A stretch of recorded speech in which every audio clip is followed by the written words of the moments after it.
Story 1. At 2:17 a.m., the tape recorder turned on by itself. Detective Aaron Vale didn't believe in ghosts. He believed in evidence, motive, opportunity. He believed in fingerprints and phone records. But when the old microcassette recorder on the evidence shelf clicked to life inside interview room 3 years after the case had gone cold, he felt something he hadn't felt in a long time. Doubt. The building was nearly empty. Just Aaron, a night clock downstairs, and the hum of fluorescent lights. Rain struck the station windows in soft, rhythmic taps. The kind of night where memories feel closer than they should. He was reviewing archived materials from the Marrow Street disappearance. 4 people. 1 house. No bodies. The recorder sat inside a sealed evidence bag labeled Case 14 to 117. Residence 88, Marrow Street. Recovered, basement subfloor. Aaron had personally bagged it the night they tore up the basement boards. He was certain of that. The recorder clicked. A hiss of static filled the room. Aaron froze. The machine hadn't had batteries in years. Then, a voice. Low. Male. Trembling. It's under the floor. Aaron's blood ran cold. He knew that voice. It was Daniel Cross, the father, declared missing 3 years ago. 3 years earlier, the Cross family had moved into 88, Marrow Street in early autumn. Quiet neighborhood. No criminal history. Daniel, wife Elise, daughter Mia, 8, son Caleb, 5. 2 months later, neighbors reported something strange. No one had seen the family in days. Packages stacked on the porch. Lights on at night. No movement. Police forced entry. Dinner plates still on the table. TV on static. Back door locked from inside. No signs of struggle. No blood. No bodies. The only thing disturbed in the house. The basement floorboards. 1 plank slightly misaligned. That's where they found the recorder. No fingerprints. No batteries. No explanation. Present night. Aaron stepped slowly toward the evidence bag as the recorder continued. Static. Breathing. Then Daniel's voice again. She's not who she says she is. Aaron swallowed. She watches from the stairs. She stands there when we sleep. The audio crackled. Aaron ripped open the evidence bag, hands shaking. The recorder felt ice cold. How is this possible? He whispered. The tape continued playing. She hums when she thinks I'm asleep. A long pause. Then, it's not Elise. Aaron felt the room tilt. The official theory had been murder-suicide. Daniel snapped. Killed the family.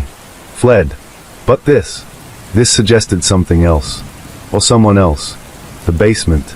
Without thinking, Aaron grabbed his coat and keys. Rain hammered the windshield as he drove toward Marrow Street. The house had been abandoned since the disappearance. Court battles between distant relatives. No buyer willing to touch it. The porch sagged slightly when he stepped onto it. The front door was still sealed with faded police tape. He cut through it.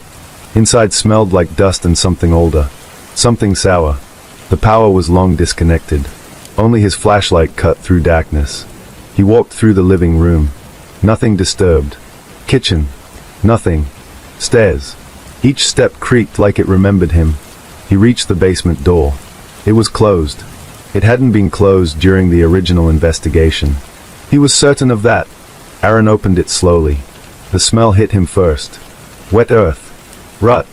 And something metallic. The basement floor. His beam landed on the boards. That same plank. Still slightly off. Heart pounding, he knelt and pried it loose. Underneath. Fresh soil. Not disturbed years ago. Fresh. Impossible. His pulse roared in his ears. He dug with his hands. 3 inches down. Fabric. He pulled harder. A small, pale hand slipped free from the dirt. Aaron stumbled back, choking. Child-sized. The soil shifted. More fabric. More bone. But something was wrong. There weren't 4 bodies. There were more. Far more. Layered. Stacked. Different clothing styles. Different decades. The basement wasn't a grave for one family. It was a grave for many. A long time many. His flashlight flickered. And then, from the top of the basement stairs, a soft hum. A lullaby. Aaron's breath froze in his lungs. He slowly raised the beam toward the staircase. A silhouette stood there. A woman's shape. Still, watching. The humming stopped, and a voice drifted down. You weren't supposed to dig. Aaron's body refused to move. The voice was gentle, almost kind, but wrong. Wrong in a way that crawled under the skin. He whispered, "Elise." The figure tilted its head, then stepped forward. Light hit her face. It was Elise Cross, exactly as she'd appeared 3 years ago. Not aged, not decayed. Perfect. But her eyes. Too still. Too empty. "You took him seriously," she said softly. "Daniel always worried too much." Aaron's mind raced. "How are you alive?" She smiled faintly. "I never left." Behind him, the dirt shifted, bones cracking softly, like something adjusting, like something waking. Aaron's flashlight beam shook violently. "You see," she continued calmly, "this house doesn't like abandonment." The basement air thickened. "You fed it," Aaron whispered. She stepped down one more stair. "No," she said gently. "I am it." The light exploded. Total darkness. And the recorder in Aaron's pocket clicked on again. Static. Breathing. Then his own voice, distorted. "It's under the floor." Aaron couldn't see. The flashlight had died. The basement was pure black, thick, suffocating black, the kind that feels physical, like velvet pressed against your eyes. But he could hear it. Breathing. Not Elise's. Not his. Something beneath the soil. Something layered. Shifting. His training finally snapped back into place. He lunged sideways, scrambling away from the disturbed grave as the dirt behind him collapsed inward with a wet, heavy sound. The basement stairs creaked. One step, then another. Slow. Measured. Unhurried. "You shouldn't have dug," Elise said gently. Her voice echoed wrong. Not because of acoustics, because it sounded layered, as if multiple throats were forming each word a fraction of a second apart. Aaron forced himself upright and drew his service weapon. "Stay where you are." Silence. Then soft laughter. "You think this is about staying?" The dirt behind him shifted again. Something pale emerged. A hand, but not small like the child's. Adult, rotting, and moving. Aaron bolted for the stairs. He slammed shoulder first into Elise's body. It was solid, warm. She didn't stumble. He did. Her fingers wrapped around his wrist, not tightly, not violently, but with impossible strength. "You hear them now, don't you?" she whispered. And suddenly he did. Not one voice. Hundreds. Whispers rising from the floorboards, from inside the walls, from beneath the foundation. Names. They were repeating names. Over and over. Like a chant. Like inventory. Daniel. Mia. Caleb. Henderson. Caro. Vance. Lopez. Sullivan. The list kept going. Decades of surnames. Families. Tenants. Missing persons. Unsolved cases. Aaron yanked free and stumbled up the stairs. Elise didn't chase him. She didn't need to. "You'll hear yours soon," she said calmly. The records. Aaron burst out into the rain. He didn't remember driving back to the station. He only remembered the voices. Even over the engine. Even over the storm. Whispering names.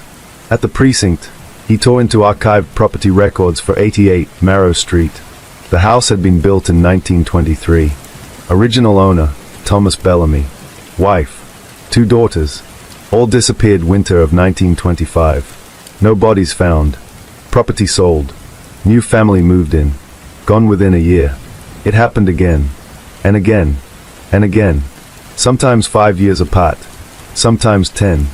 But always the same pattern. Entire households vanished. No forced entry. No blood. No suspects.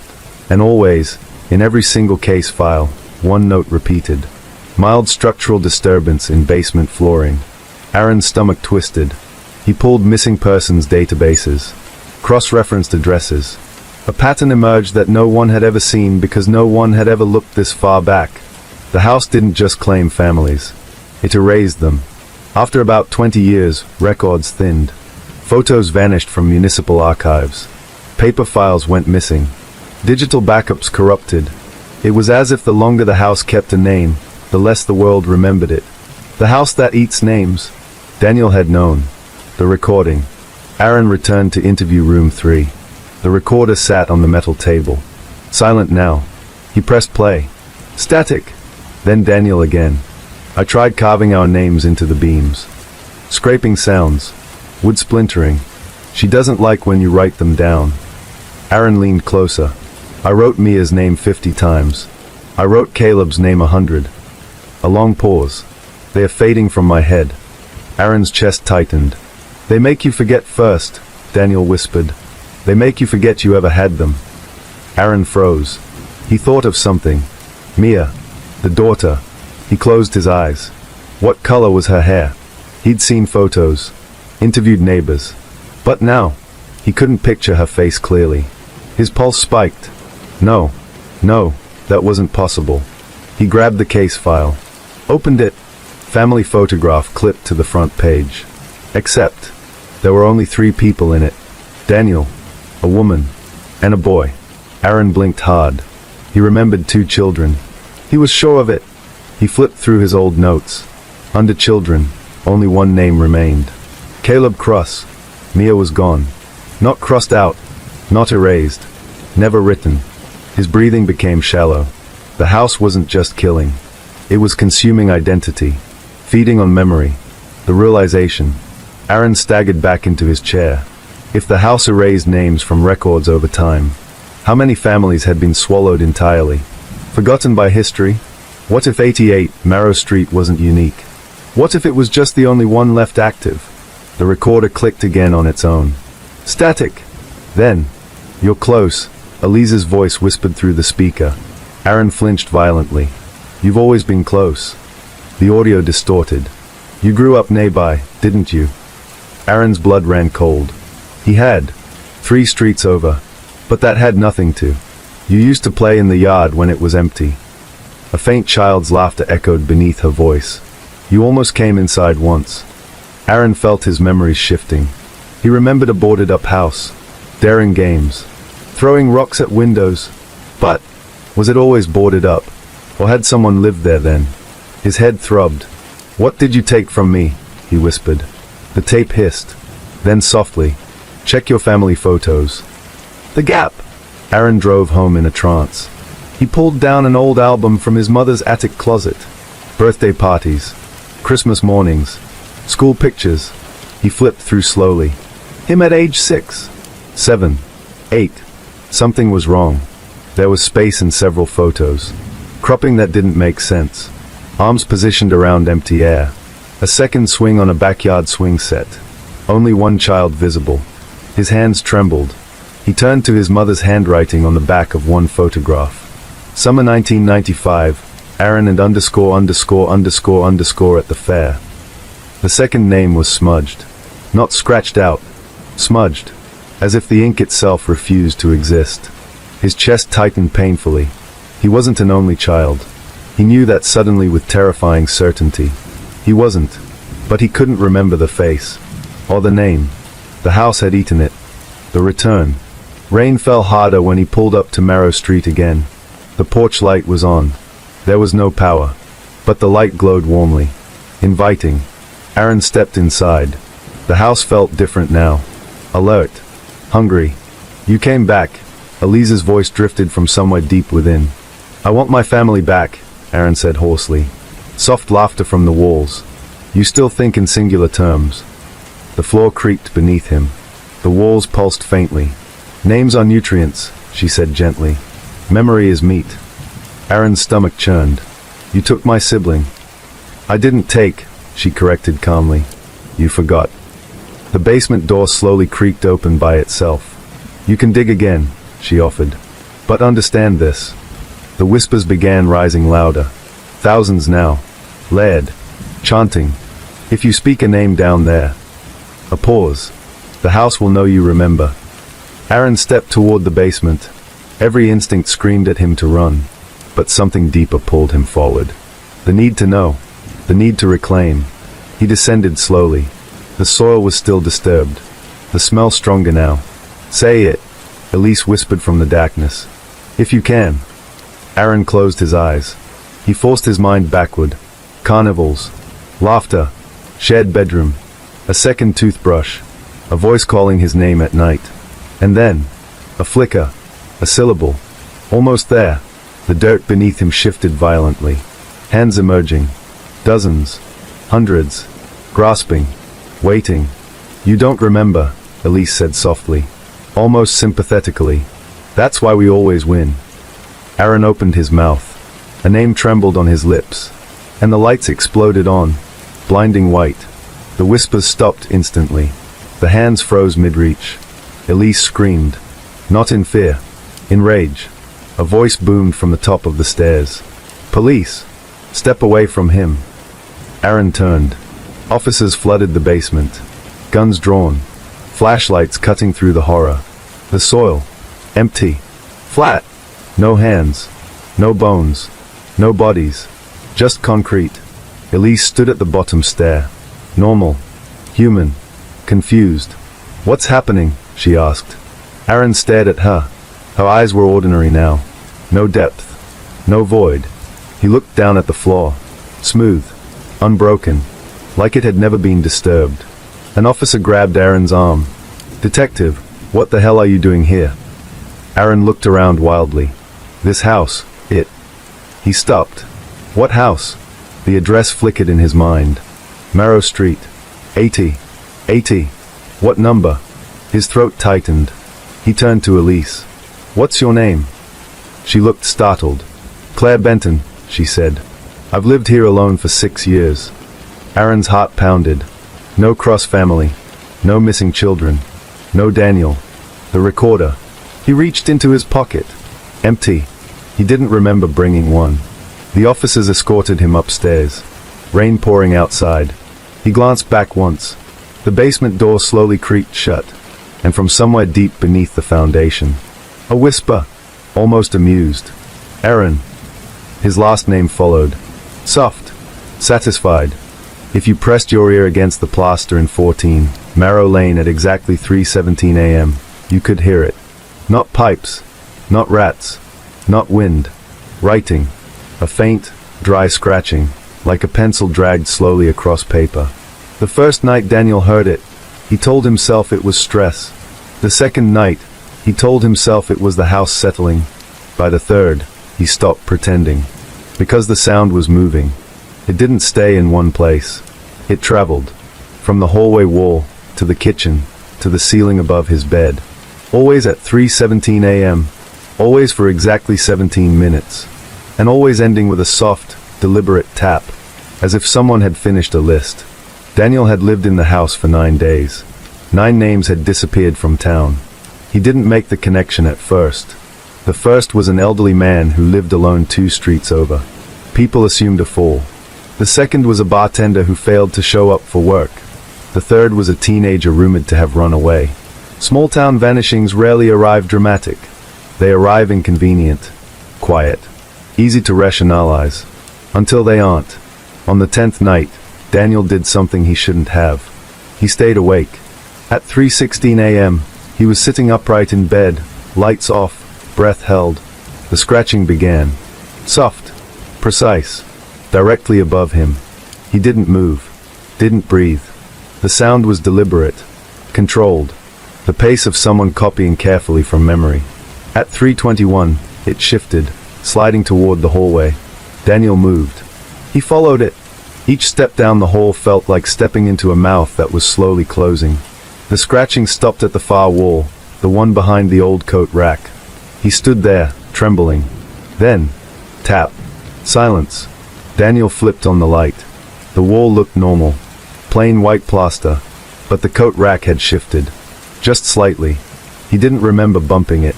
He pulled it aside, and saw the seam.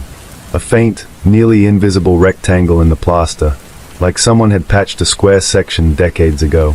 Daniel pressed his thumb into the edge. The plaster cracked, just a little, and from inside, a thin curl of paper slid down. He stared at it for a long time before touching it. It was yellowed, fragile, torn at the top as if ripped from a notebook. There was only one word written on it. Harrison. Daniel swallowed. He knew that name. Old Mr. Harrison. The first man who disappeared. Daniel looked at the wall again. Another faint crack appeared above the first. as if something inside was shifting. He stepped back. The plaster bulged, just slightly. Then, a small square piece fell free. Behind it, paper, stacked, dozens of sheets, neatly arranged. He reached in and pulled one out. Lena Morales, the bartender. Another sheet. Tyler Finch, the runaway. Another. Ruth Coleman, missing since yesterday. Daniel's hands began to shake. There were more names. So many more. Some he recognized. Some he didn't. But one made his breath stop entirely. At the bottom of the newest page. Still written in fresh, dark graphite. The ink slightly smeared. As if written only minutes ago. Daniel Mercer. The hallway light flickered. Daniel dropped the paper. The scratching began again. But this time, it wasn't in the walls. It was behind him. Slowly, carefully, writing. He didn't turn around. He couldn't. The sound was inches from his ear. Pencil on paper, each letter formed with careful strokes. D, N. A soft whisper brushed his neck. You moved the rack. The voice wasn't angry. It sounded disappointed, like a librarian whose book had been misplaced. Daniel spun around. The hallway was empty, but the scratching continued. From the ceiling, the walls, the floor, every surface around him trembled with it. Writing, writing, writing. The plaster behind him cracked open wider. Sheets of paper spilled out like entrails. Names poured across the floor. Hundreds. No, thousands. Each written in the same precise handwriting. Each dated. Each marked with a small symbol beside it. A circle. Some circles were empty. Some were filled in. Daniel noticed something horrifying. The filled circles belonged to the vanished. The empty ones had future dates. He saw one only 2 days away. Mara Keene, his neighbor. And below that, 3 days from now, Officer Brandt. And at the very bottom, today's date, beside his own name. The circle, half filled. The scratching stopped. The house went silent. Then, a door creaked open downstairs. Daniel's blood turned cold. He lived alone. Slow footsteps echoed from the kitchen. Unhurried. Confident. As if whoever it was had always had a key. Daniel backed toward the bedroom. The papers shifted under his feet. Crumpling. Whispering. He heard it then. Not scratching, but erasing. A rubbery, deliberate drag. Someone correcting a mistake. He looked down. The circle beside his name was being filled in. The graphite darkened. Slowly, even though no hand touched it. No, Daniel whispered. The footsteps stopped at the base of the stairs, then began ascending. Each step deliberate, measured, patient. Daniel ran into the bedroom and slammed the door. Locked it. The scratching resumed, this time on the door itself. Right at eye level. He watched in horror as letters carved themselves through the paint. DANIEL. Below it, a second line began forming. REMOVED. The door handle rattled. Not violently. Just once. Testing. Daniel looked around wildly. The only window faced the backyard. 2 stories down. The floor beneath him creaked. The papers in the hallway rustled. The sound of turning pages. As if something were checking for accuracy. He grabbed the stack of papers he'd carried into the room without realizing. Flipped through them. Dates. Times. Some entries had notes. Forgotten by spouse. Declared runaway. Assumed accident. The house didn't just take people. It edited them. He saw older pages. Names from decades ago. The ink faded. The circles long filled. But some names had been scratched out entirely. Hard, violent lines. As if someone had fought back. Daniel's eyes scanned desperately. One scratched out name had something different beside it. A word. Unwritten. His pulse pounded. Unwritten. The scratching on the door paused. The handle stopped moving. The presence outside seemed to hesitate. Daniel flipped through the stack faster, searching for anything that said unwritten. He found 3 more. All scratched out. All marked the same way. Unwritten. Below them, notes. Refused erasure. Left the boundary. Destroyed index. The index. Daniel's eyes darted to the hallway. The wall. The list in the walls. The house didn't kill. It catalogued. And once catalogued, it consumed. The scratching resumed, but slower now. Uncertain, Daniel made a decision. He ran, not to the window, not to the stairs, but back to the hallway wall. The plaster gaped open like a wound, paper still spilling out. He dug inside, past the loose sheets. Deeper, his fingers touched something solid. A book, thin, bound in cracked leather. He pulled it free. On the cover, no title, just a small engraved circle. Inside, every name, organized, alphabetized, dated, the master list, the index. The circle beside his name was almost completely filled. Only a sliver remained white. The footsteps resumed. Closer now. Behind him. Breathing. He didn't turn around. Instead, he tore the page out. The house screamed. Not a human sound. A structural one. Wood splintering. Nails snapping. The walls convulsed. The list in his hands tried to reassemble itself. Paper edges writhing like living tissue. Daniel grabbed the book spine and ripped again. The hallway light exploded. Glass showered around him. The scratching turned frantic, violent. Every wall in the house began writing at once. Names carving into paint. Floors etching letters into hardwood. Daniel tore his page in half. The circle shattered. The house groaned. The footsteps behind him stumbled. Something fell down the stairs. The walls began erasing. Names dissolving into dust. The book thrashed in his grip. He ripped another page. Another scream. He didn't stop. Page after page. Name after name. Paper tearing like bones snapping. The house shook violently. Windows burst. Doors slammed open and shut. The voice shrieked. "You are listed." Daniel tore the spine apart. The binding split. The pages scattered into the air like dead leaves. And then, silence. Total. Absolute. The house sagged. The bulging plaster flattened. The papers on the floor turned blank. Every name gone. Daniel stood in the wreckage, chest heaving. The hallway was empty. No footsteps. No breathing. No scratching. He looked down at the torn page that had once held his name. Blank. He staggered outside into the cold night air. The town was quiet. Streetlights humming. Nothing unusual. He looked back at the house. 14, Marrow Lane stood still.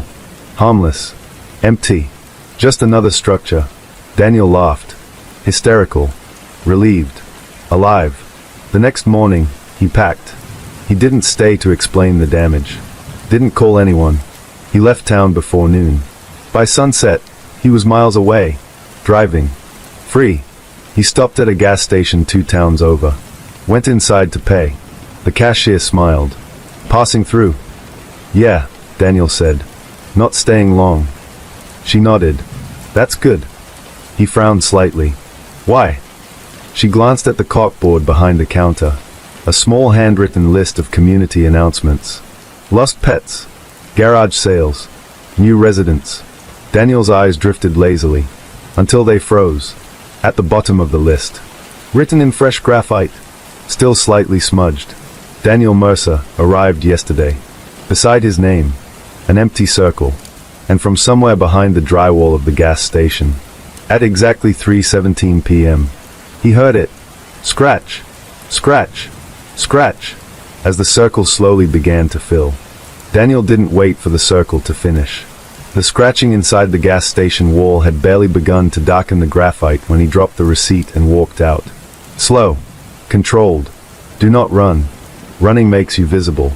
The bell above the door jingled softly as he stepped back into the fading light. The air felt thicker than it should have, like the town had lungs, and it was inhaling. He got into his car and locked the doors. The engine turned over. For a second, relief fluttered in his chest. Then the radio turned on by itself. Static. Then, a soft dragging sound. Scratch, scratch, scratch. He slammed it off. The display screen glitched for half a second before going dark. In the reflection of the windshield, Daniel saw something that made his pulse stall. The gas station sign behind him. The digital price board. Where numbers should have been. Letters flickered. DANIEL. He blinked. The board returned to normal. $3.47. $3.52. $3.61. Just numbers. Just coincidence. He put the car in reverse. As he backed out, the cashier stepped outside. She wasn't smiling anymore. She wasn't frowning either. She was studying him, like someone reviewing a file. When their eyes met, she raised her hand slightly, not waving, counting. One finger lifted, then two, then three. She stopped at 3:17. Daniel slammed the car into drive and sped onto the highway. By the time the sun disappeared, Daniel was far enough that the town should have been behind him. But something was wrong. The road signs didn't change. He passed the same billboard twice. A faded ad for a local hardware store. He hadn't seen that hardware store since leaving Marrow Lane. But there it was. Again. The GPS blinked. Recalculating. Then, no route found. The map zoomed out. Out. Out. Until the entire state vanished. Only one dot remained. Blinking. Centered. The name beneath it. Boundary. Daniel's hands tightened on the steering wheel. "I left," he muttered. "I left." The headlights flickered, and in the darkness ahead, the outline of a familiar roofline. The porch. The windows. 14, Marrow Lane.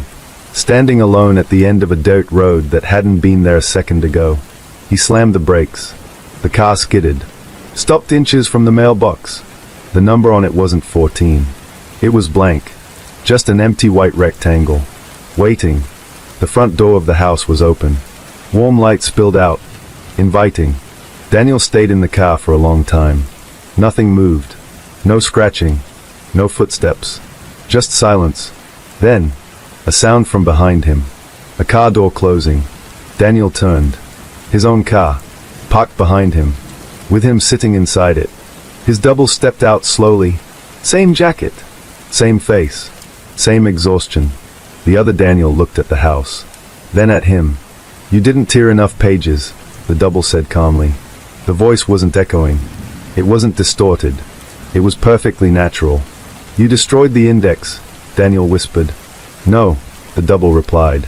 "You destroyed your copy." The porch light flickered. Daniel's reflection inside the car window didn't match his movements. It was writing. His reflection was holding a pencil, scratching on the glass from the inside. Daniel jerked away. The letters carved themselves into the windshield. "Stay. You're still listed," the double said gently. "The town remembers." The house lights went out. Everything plunged into darkness. Then, the street lights flicked on. But they weren't street lights anymore. They were eyes. Every bulb along the dirt road turned into a circular lens. Unblinking. Observing. Cataloging. Daniel stumbled out of the car. The ground beneath his feet felt wrong. Soft. Paper soft. He looked down. The dirt road was laid with sheets. Names. Thousands of them. Stretching as far as he could see. Each one slightly raised. Like the surface of a living thing. The double walked toward the house calmly. "You can leave," it said over its shoulder. "But you'll always arrive somewhere." Daniel backed away. "No. You entered the boundary when you found the list. The house was just an entry point." The double reached the porch steps. "You think it's a building," it continued. "It's a memory system." Daniel's mind raced. "The unwritten," he whispered. The double paused. For the first time, it looked uncertain. "Yes," Daniel continued, stepping backward slowly. "Those names weren't erased. They were removed." The streetlight eyes blinked in unison. The ground shifted. The pages under his feet rustled. The double turned fully toward him. "They left the boundary. And so can I." The double smiled faintly. "No one leaves memory." The air vibrated. Daniel felt something pressing against his thoughts. Searching. Indexing. Sorting. His childhood flashed in fragments. School records. Old photos. Utility bills. Driver's license. Medical forms. Everything that had ever documented him. Every place his name existed. Every database. Every list. The boundary wasn't a town. It was any place that recorded you. The house. The gas station. The road signs. All nodes. All connected. The list in the walls was just a local cache. The real index was everywhere. Daniel's breath became shallow. You can't destroy all of it, the double said softly. No, Daniel replied. But I can make it forget. The pages beneath his feet began pulling at his shoes. Grasping, trying to hold him. The streetlight eyes narrowed. The house behind the double began reshaping. Its windows rearranged into lines. Columns. Rows. Like a spreadsheet. Daniel closed his eyes. And did something reckless. He stopped resisting. Stopped fighting. Stopped identifying. He let go of his name. In his mind, he stripped it away. Daniel Mercer. Gone. He erased the sound of it. The memory of hearing it. The feeling of responding to it. He let every version of himself dissolve. No records. No attachments. No acknowledgement. He stepped backward, and the pages didn't cling. The streetlights flickered. Confused. The double staggered. You need an identifier, it hissed. Daniel opened his eyes. Calm now. You only track what answers. The ground beneath him lost cohesion. The names around his feet blurred. Ink fading. The double's face began to glitch. Features misaligning. You are listed, it insisted weakly. Not anymore. Daniel stepped beyond the dirt road. Beyond the house. Beyond the blinking dot labeled boundary. And everything collapsed inward. Like a file closing. He woke up on a bus. Midday. Sunlight through dirty windows. The hum of tires on asphalt. A city he didn't recognize outside. No dirt roads. No houses waiting. Just traffic. Noise. Life. He looked down at his hands. They trembled slightly. A woman across the aisle smiled politely. First time here, she asked. Daniel hesitated. He searched for his name. It wasn't there. Just a quiet space. Yeah, he said finally. I think so. She nodded. What's your name? He opened his mouth. And paused. He could choose anything. Anything unlisted. Anything unwritten. He smiled faintly. I don't remember, he replied. And somewhere, in a place made of walls and paper and scratching sounds, a blank page fluttered loose, with nothing on it. No circle. No date. Just empty space.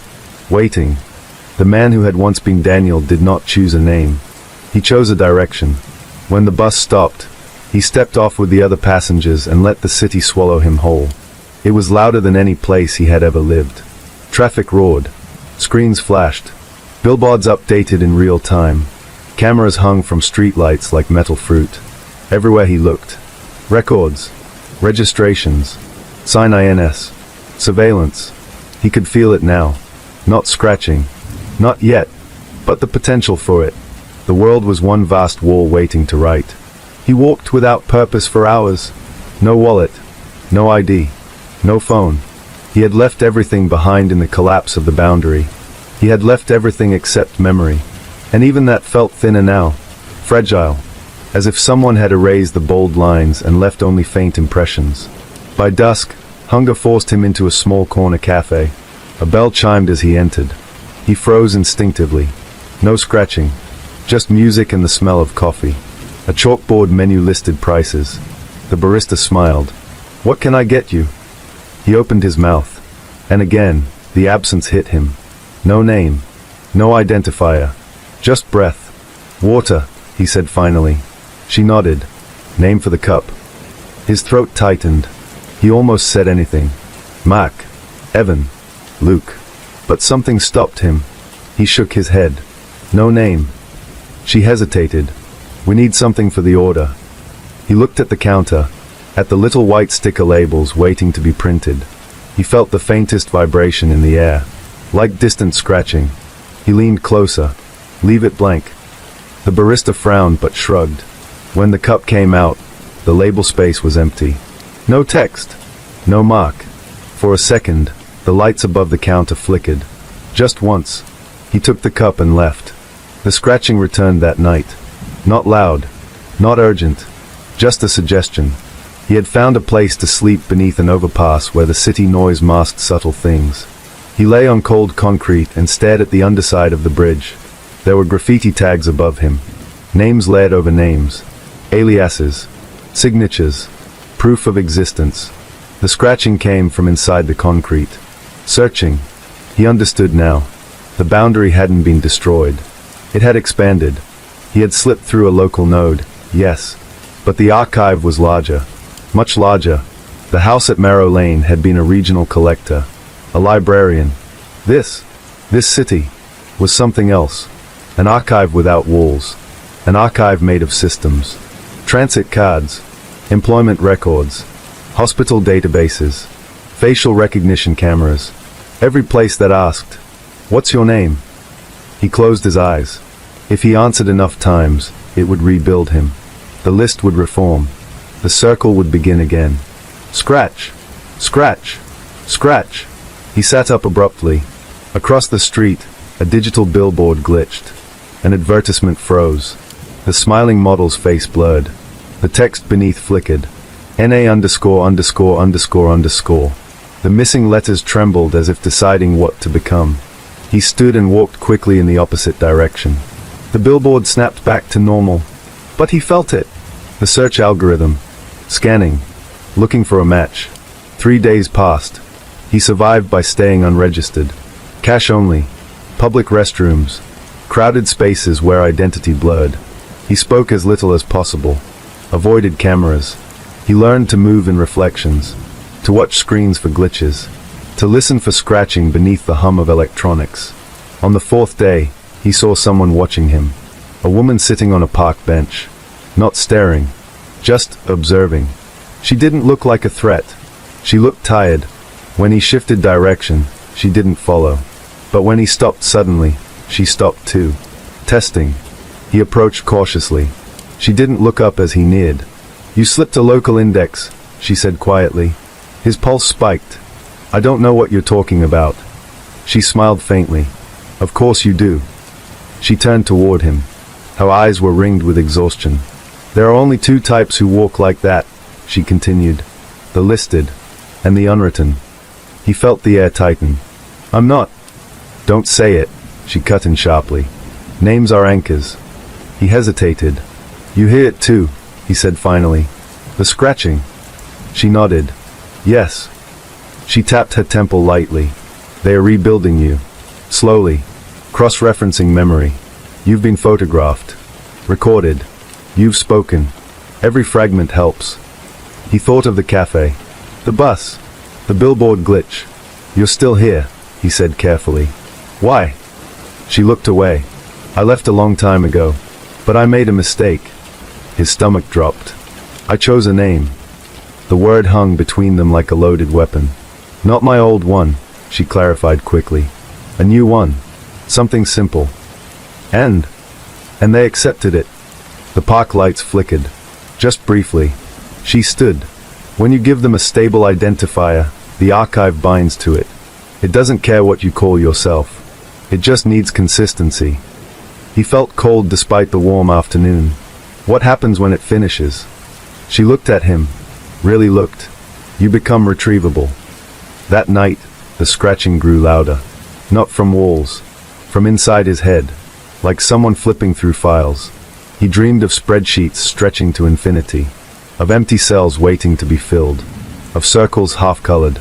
He woke with a word on his lips. A name. Not his old one. A new one. It felt comforting. Grounding. He bit down hard on his tongue until the urge passed. In the distance, sirens wailed. For a moment, he imagined they were coming for him. Catalog unit dispatched. Retrieval in progress. He laughed quietly at the thought. Madness creeping at the edges. Or clarity. He wasn't sure which. The woman found him again 2 days later. "You're flickering," she said bluntly. "What?" She held up her phone. On the DAX screen, his reflection wavered. For a split second, text overlaid his image. A placeholder. Unknown_male_34721. The digits shifted. Updating. "You're being indexed passively," she explained. "Public cameras. Pattern recognition. They don't need your name if they can assign one." He stared at the screen. The numbers ticked upward. "They are building continuity," she said softly. "Soon that number will stick." The scratching sound rose faintly from the phone speaker, as if graphite dragged across glass. He stepped back. "How do we stop it?" She hesitated. "We don't." The answer hit like a physical blow. "We can only disrupt it." She reached into her bag and pulled out a small metal object. A hammer. He stared at it. "We don't break walls anymore," she said. "We break links." They started small. Public terminals. Registration kiosks. Devices that demanded input. Wherever a screen froze on a placeholder for him, they shattered it. Each time glass cracked, the scratching faltered. Each time a server connection severed, a circle somewhere paused mid-fill. But the city adapted. Alternate routes.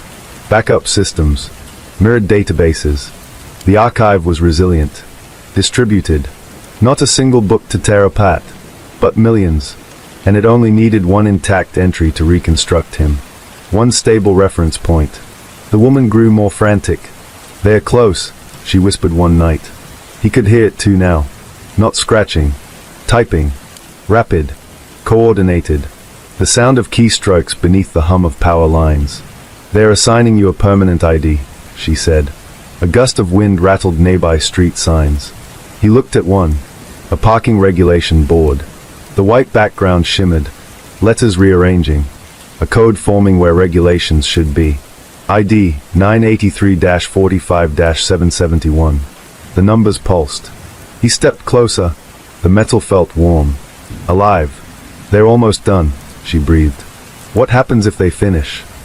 She didn't answer. She didn't need to. That night, he dreamed of the house again. Not Marrow Lane. Something larger. A building with no doors. No windows.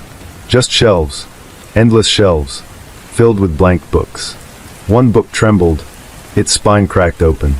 Inside, a name writing itself. Not Daniel. Not yet. But close. He woke with the sensation of ink drying on his skin. He looked down. On his forearm. Faint numbers. 983-45-771. Half visible. Half real. The circle wasn't filled. But it was drawn. Waiting. He found the woman at dawn. "It's starting," he said quietly. She saw the numbers. Her face went pale. "They've archived you centrally." He swallowed. "What do we do?" She looked at the skyline. At the forest of antennas and satellite dishes. At the invisible web connecting everything. "We find the source." He shook his head. "You said it's distributed." "It is," she agreed. "But there's always a core." He thought of the house. The leather-bound index. "There's a master record," he murmured. She nodded. "If we can reach it before the circle closes." Her voice trailed off. Above them, a helicopter passed overhead. Its spotlight sweeping lazily across rooftops. For a brief second, it paused on him. And the scratching turned into a solid, deliberate stroke. Filling in just a little more. The circle tightening. Closing. He flexed his arm. The ink darkened. Not much time left. The archive had no walls now. No single house to burn. No single book to tear. Only systems. And somewhere inside them, a page with his almost name on it, waiting to be finished. The number on his arm darkened overnight. 983-45-771. It no longer looked faint. It looked official. Stamped. As if approved somewhere he couldn't see. The woman traced it lightly with her fingertip, not touching skin, just hovering above it. "They've stabilized the reference," she whispered. "You're no longer a placeholder." He swallowed. "How long?" She didn't answer immediately. Instead, she pulled her phone from her pocket and turned it on. The screen flickered. For a split second, before any app loaded, there was a progress bar. Archiving subject. 82%. It vanished instantly. Replaced by her normal lock screen. She showed him. They are close. They moved before sunrise. The city felt different now. Less chaotic. More aware. Traffic lights changed as they approached. Cameras pivoted a fraction too late. Digital ads hesitated when he walked past, pixels almost forming shapes. Letters. Numbers. Identifiers. "Where's the core?" he asked as they cut through an alley. She nodded toward the skyline.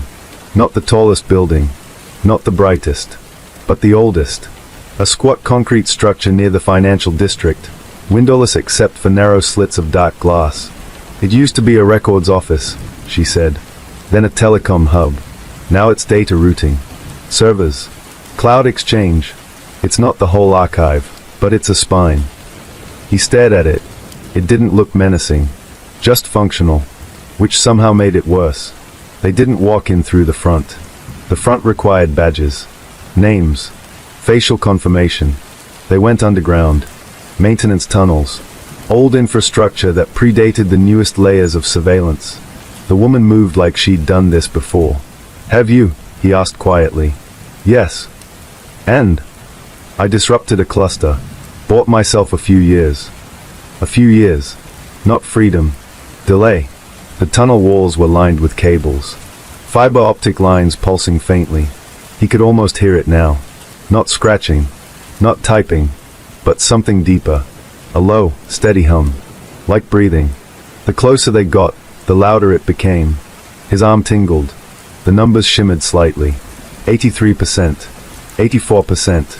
He felt it in his bones. They reached a steel door marked restricted access. No keypad. No scanner. Just a heavy mechanical lock. She pulled tools from her bag. Old-fashioned. Manual. As she worked, he leaned against the tunnel wall, closed his eyes, and felt it. The ledger. Not as a book. Not as a server. But as a structure of relationships. Every record connected to another. Birth certificates linked to parents. Driver's licenses linked to addresses. Employment records linked to tax IDs. He had none of those now. But the system had built him anyway. From fragments, camera sightings, transaction proximity, pattern recognition. The number on his arm pulsed again. 85%. The lock clicked open. Inside, the room was colder than it should have been. Rows of server racks stretched into the distance. Blue LEDs blinking rhythmically. Orderly. Precise. Alive. The hum was overwhelming here. He could feel it vibrating through his chest. "They don't store names like before," she said quietly. "They store identities as clusters. Data constellations." He stepped forward. Each rack had a small digital panel, scrolling alphanumeric strings. He moved slowly down the aisle. Something pulled him toward a specific row. Third from the end. Second rack in. He stopped. The panel flickered as he approached. The string stabilized. ID 983-45-771. Status pending finalization. Archive completion 86%. His throat tightened. "That's you," she said unnecessarily. He stared at the numbers. They weren't ink here. They were code. "Can we delete it?" he asked. She hesitated. "Not entirely." "Then what?" She met his eyes. "We corrupt it." She handed him a small device. A hardware disruptor. Crude. It wouldn't destroy the servers. It would introduce instability. Errors. Contradictions. If the cluster becomes unreliable, she explained, the archive isolates it. It can't finalize corrupted entries. He looked back at the panel. The percentage ticked to 87%. "Hurry." He pressed the device against the rack. Paused. For a moment, he felt something like resistance. Not mechanical. Intentional. The hum shifted in tone. Lower. Warning. "Do it," she urged. He activated the disruptor. The LEDs flickered violently. The hum spiked, then fractured into uneven pulses. On the screen, the text glitched. ID 983-45-771. Status ER. Archive Co. Error, inconsistent data. The percentage dropped. 86%. 84%. 80%. The numbers on his arm burned. He cried out, clutching it. The ink wavered, breaking into fragments. Across the room, other racks began flashing red. Alarms didn't blare. Instead, he heard it. The old sound. Scratch. Scratch. Scratch. But amplified. Thousands of graphite strokes at once. The archive was rewriting. Rebalancing. Searching for stability. The screen shifted again. Rebuilding cluster. "Hit another one," she said urgently. He moved to the adjacent rack. Another string stabilized. Not his number, but similar.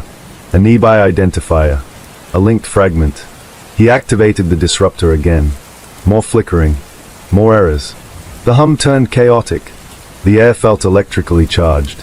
On his arm, the numbers cracked. Segments dissolving. 983-45-7.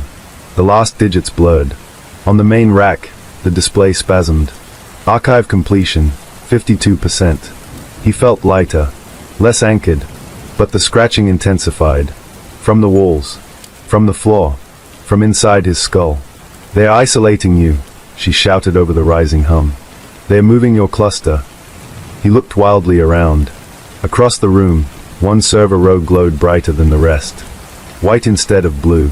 Clean. Untouched. The hum there was steady. Calm. "They're migrating you," she said. "To where?" "The secure ledger. The master record. Not distributed. Not redundant. A core snapshot. If they finished transferring him there, corruption wouldn't matter." He ran toward the glowing row. Each step felt heavier, the air thickening, the numbers on his arm reassembling. 983. He reached the rack. The panel displayed only one line. Subject, MER. He froze. The letters flickered. They were trying to restore his old name. Pulling it from deep storage. Old census data. Archived utilities. Historical fragments. He pressed the disruptor against the rack. And hesitated. If this was the secure ledger, damaging it could destabilize more than just him. Other entries. Other clusters. Other almost unwritten. He looked at the woman.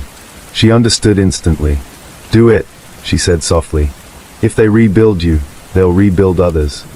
The scratching reached a crescendo. The letters on the panel stabilized further. "Merce." He activated the disruptor. The effect was immediate. Not flickering. Not glitching. The white light collapsed inward. Like a star imploding. The hum stopped. Total silence. Every lead in the room went dark.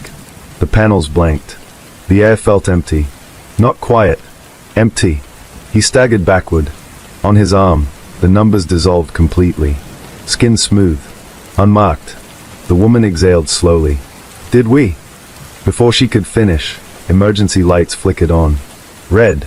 Backup systems engaging. Across the racks, faint blue lights began to return. One by one. Rebooting. On the rack he had destroyed, the panel flickered weakly. Instead of an ID string, it displayed a single word. Unresolved. He stared at it. "What does that mean?" he asked. She swallowed. "It means they don't know what you are." He felt something shift inside him. Not relief. Not fear. Space. The scratching did not return. But he knew something else had begun. The archive hadn't erased him. It had quarantined him. He was no longer listed. No longer pending. No longer archiving. He was an anomaly. And systems did not forget anomalies. As they slipped back into the tunnel, sirens began to wail above ground. Not police. Not fire. Digital alerts. Network faults. Data inconsistencies rippling outward. The woman glanced at him. "You didn't escape," she said quietly. "I know. You changed status." He nodded. Above them, in unseen systems recalculating billions of entries, a new category formed. Not listed. Not erased. Not retrievable. A single unstable classification spreading quietly through the archive. Unresolved. And somewhere, in the deepest layer of the central ledger, a blank page did not flutter this time. It remained still. Watching. Waiting. For 3 days after the server room went dark, nothing happened. No scratching. No flickering billboards. No phantom progress bars. The city felt ordinary. Which terrified him more than anything. He walked openly now. Didn't avoid cameras. Didn't flinch at screens. He tested it. Entered a grocery store. Looked directly into a ceiling camera. Waited. Nothing. At checkout, the cashier asked, "Rewards number." He shook his head. No account. She shrugged and rang him up. The receipt printed without a name. No glitch. No hesitation. It should have felt like victory. Instead, it felt like the pause before a diagnosis. On the fourth night, the dreams returned. Not of shelves. Not of spreadsheets. But of empty rooms. White. Infinite. In the center of each room stood a single figure. Blurry. Featureless. Waiting. He moved between rooms without walking. Every door led to another identical space. Another figure. Another presence. All silent. All aware. When he woke, the word was in his mouth. Unresolved. Not a threat. Not a command. A classification. He found the woman at their usual meeting point under the overpass. She was already watching him. "You feel it," she said. He nodded. "It's not trying to rebuild me." "No. It's studying." She exhaled slowly. When systems encounter anomalies they can't reconcile, they escalate. He frowned. Escalate how? She hesitated. Containment. The word hung heavy between them. That afternoon, the first sign appeared. A news alert flashed across every screen in the subway station. Service disruption, data irregularities detected. Identity verification may be temporarily delayed. Commuters groaned. Annoyed. Uninformed. He felt it instead as pressure. The archive wasn't silent. It was reorganizing. Searching for a pattern. For others like him. Unresolved entities don't exist alone, the woman murmured beside him. He turned sharply. "You've seen others?" She didn't answer, which was answer enough. They spotted the first one at dusk. A man sitting motionless on a bus bench. Mid-30s. Plain clothes. No phone. No bag. Just staring straight ahead. As people passed him, something strange happened. Their faces blurred slightly in his proximity. Cameras on the nearby traffic pole twitched repeatedly, trying to refocus. Failing. The woman slowed. "Don't stare," she whispered. But the man's eyes shifted toward them anyway. He stood, not aggressively, just deliberately, and began walking toward them. No expression. No urgency. The air around him felt thin, like static before lightning. "Is he?" he began. "Yes." The man stopped a few feet away. Up close, his features seemed slightly out of alignment, like a face reconstructed from incomplete memory. "You broke the spine," the man said calmly. His voice echoed faintly, not in the air, in the mind. "You corrupted the secure ledger." It wasn't a question. "You like me," he said carefully. The man tilted his head. "No." A faint ripple passed through the street lights above them. "I am a correction." The woman grabbed his arm. "Run." They didn't make it far before the city reacted. Traffic lights synchronized unnaturally. All red. Pedestrians stalled in confusion.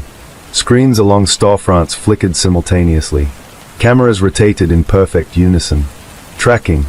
The man, the correction, walked steadily behind them. Not chasing. Not hurrying. Certain. "You destabilize classification." The voice echoed faintly in his skull. "Unresolved entries propagate." His pulse pounded. The woman pulled him into an alley. Behind them, footsteps did not quicken. They simply adjusted direction. "You're not a person," he shouted back suddenly. "You're a program." The man stopped. For the first time, something like emotion crossed his face. Not anger. Not pride. Purpose. "I am resolution." The alley lights exploded in a shower of sparks. Darkness swallowed them. Only the faint glow of distant city lights remained. He felt something tug at his thoughts. Scanning. Comparing. His memories flickered. Childhood home. School hallway. Marrow Lane. The server room. The archive was feeding the correction data, trying to reconstruct him through it. "You are incomplete," the voice continued inside his head. "You must be finalized." He dropped to his knees. Pain shot through his skull. The woman grabbed his face. "Don't engage it." The correction stepped into the alley. In the dim light, his form glitched. Edges pixelating. Reassembling. A mobile node. A walking audit. "You cannot remain undefined," it said. He forced himself to stand. "You can't define what refuses to stabilize." The correction paused. The cameras at the alley entrance jittered violently, trying to process the scene. The woman reached into her bag. Empty. No disruptor. No tools. "We can't break this one," she whispered. The correction extended a hand. "Not to strike. To touch. If you will not resolve voluntarily, you will be contained." The word hit harder than any blow. Containment meant isolation. Quarantine. A sealed entry in a secured ledger. He would not be rebuilt. He would be frozen. Observed forever. Unchanging. He looked at the woman. In her eyes, he saw the truth. She had seen this before. Others like him. Removed. Not erased. Archived. Unreachable. The correction stepped closer. The air around it vibrated. His thoughts began aligning against his will. Fragments snapping into place. MER. He felt the letters forming again. He closed his eyes. And did something he had not tried before. He reached outward. Not inward. Not erasing. But amplifying. He focused on the instability. On the contradiction. On the glitch in the ledger. He wasn't undefined. He was inconsistent. And inconsistency spreads. He let the memory of the corrupted server room flood outward. The unresolved classification. The destabilized cluster. He pushed the feeling into the correction. The man froze mid-step. For a fraction of a second, his face blurred. Then, split. Two outlines occupying the same space. You are not a subject, the correction said, voice stuttering. You are. The word failed. Behind the correction, cameras began to malfunction. Displaying static. Pedestrians at the end of the alley slowed, looking confused, their faces momentarily pixelated. You see, he whispered through clenched teeth. You can't finalize what won't conform. The correction's form fractured further. 3 overlapping silhouettes now. Its voice multiplied. You are error. Yes. The word felt powerful. Grounded. I am. The street lights along the block burst simultaneously. Darkness swallowed the scene. When the lights returned seconds later, the correction was gone. Not dissolved. Not destroyed. Simply absent. The alley was empty. The cameras hung lifeless. The hum of the city returned slowly. Normal. Too normal. He staggered backward. The woman caught him. You infected it, she breathed. He blinked. What? You didn't destroy it. You destabilized the correction protocol. Above them, a digital billboard glitched. Instead of an ad, it displayed a simple message. Multiple unresolved entities detected. The text flickered, then multiplied. 2, 5, 12. Across the skyline, screens began flashing the same alert. Not loudly, not urgently, just present. The archive wasn't isolating him anymore. It was discovering others. People who slipped through cracks. People misidentified. People inconsistently documented. The anomaly wasn't singular. It was spreading. The woman looked both terrified and awed. You changed the system, she whispered. He stared up at the skyline. Lights flickering in cascading patterns. Corrections deploying. Failing. Recalculating. I didn't escape, he said slowly. I introduced uncertainty. Far above, unseen but deeply felt, the central ledger recalculated its taxonomy. Not subject. Not resolved. Not containable. A new classification node formed. Not for him alone, but for all unstable entries. Unresolved, active, and somewhere in the vast architecture of the archive, something shifted from correction to adaptation. Watching, learning, preparing. The alerts disappeared by morning. No headlines, no official statements, no mention of multiple unresolved entities. The billboards returned to perfume ads and financial services. Transit systems resumed normal operation. Cameras rotated lazily, as if nothing had happened. But he could feel it. The difference. The city no longer searched frantically. It observed quietly, learning. The woman didn't meet him under the overpass that day. Or the next. Or the next. He checked every place they had used as a rendezvous. Nothing. No sign of struggle. No glitching lights. Just absence. That scared him more than a correction unit ever had. Containment didn't always require spectacle. Sometimes it required silence. 3 nights later, he saw the first sign of adaptation. At a busy intersection, traffic halted unexpectedly. Not red lights. Not an accident. Just hesitation.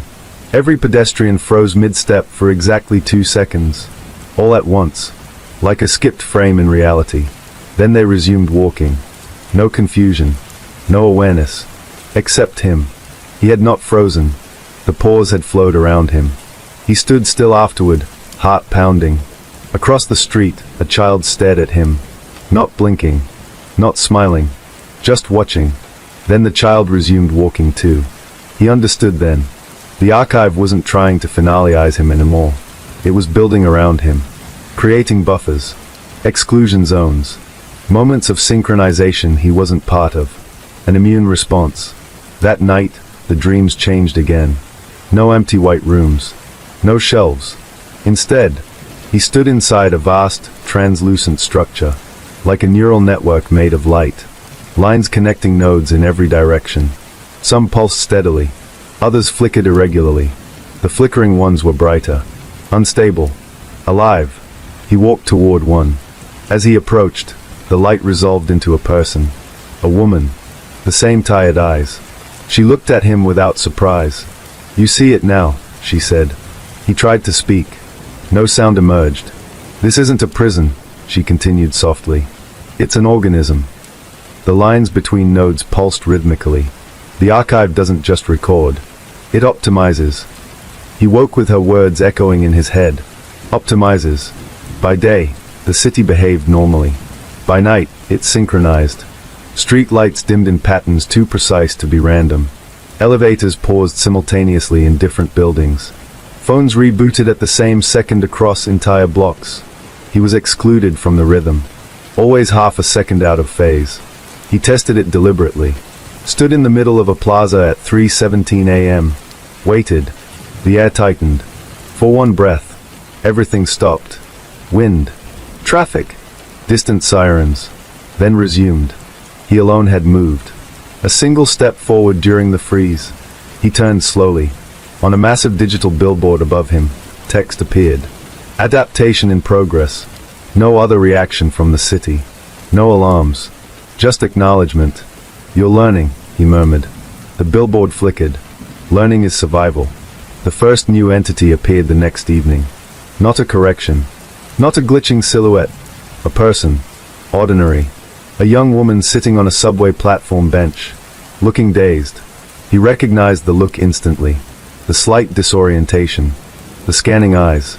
He approached cautiously. "You hear it?" he asked quietly. She flinched. "Yes." Her voice trembled. "The typing." He nodded. "They tried to assign me a number," she whispered. "It wouldn't stick." He exhaled slowly. Another one. Before he could respond, the overhead speakers crackled. "Service update, delay expected." The lights dimmed slightly. Not flickering, just lowering intensity. The young woman's reflection in the subway window shimmered. Behind her, faint text scrolled across the glass. Unresolved node detected. He turned sharply. Across the platform, 3 more people stood motionless.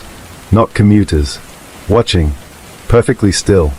The adaptation protocol wasn't chasing anomalies anymore. It was grouping them. Clustering instability. The subway train roared into the station. Doors opened. The 3 watchers stepped forward in unison. Boarded. The young woman hesitated. "Don't," he said. But she stepped on anyway. As the doors closed, every passenger inside turned their heads toward her simultaneously. Not aggressive. Not hostile. Assessing. The train pulled away. The platform lights brightened back to normal. Silence. He stood alone. They weren't isolating anomalies individually. They were studying interactions. Testing containment in controlled environments. Adaptation. The next sign came in the form of architecture. Buildings began shifting subtly. Hallways that hadn't existed before. Doors that led back to the same room. Spaces folding in on themselves. He entered a public library one afternoon.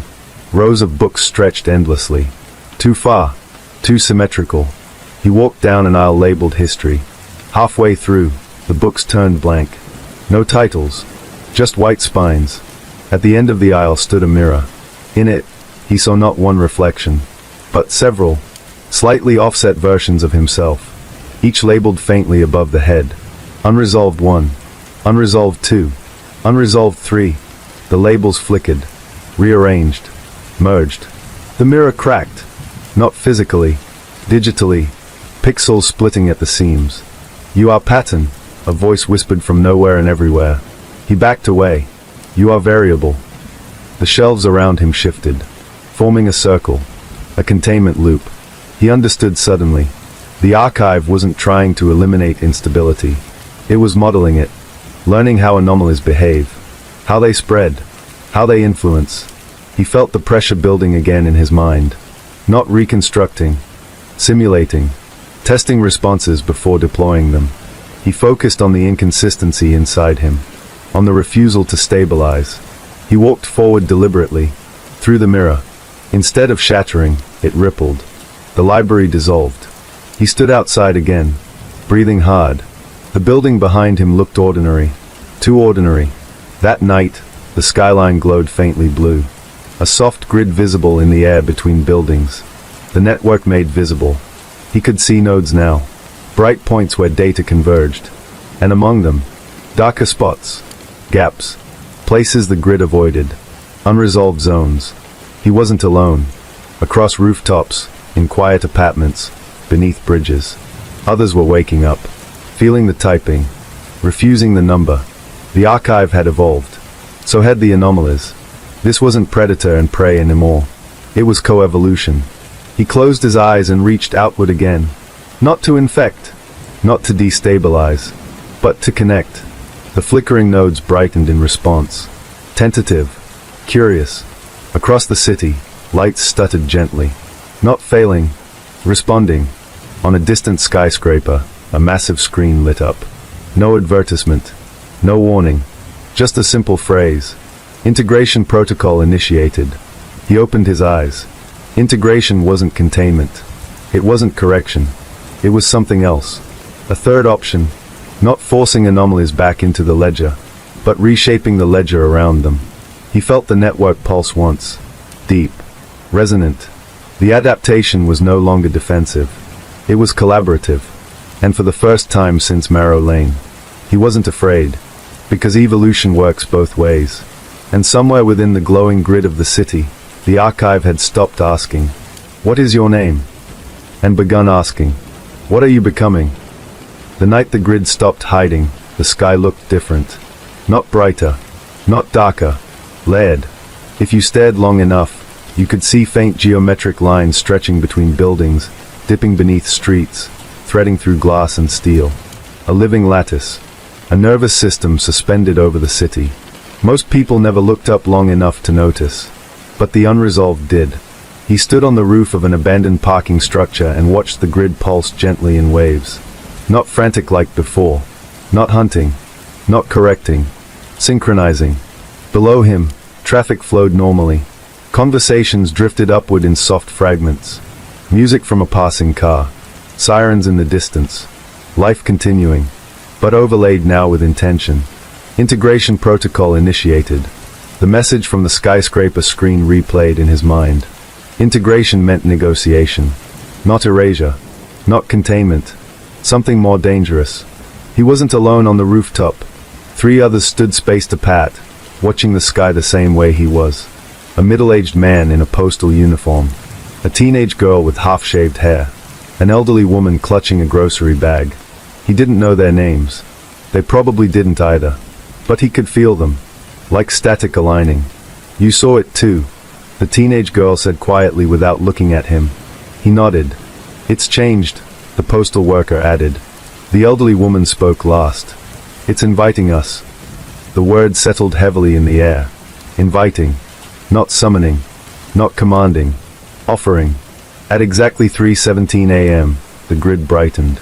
Not blinding, but undeniable. The lines between nodes thickened, glowing a soft electric blue. The air hummed, the same hum he had felt in the server room, but wider now.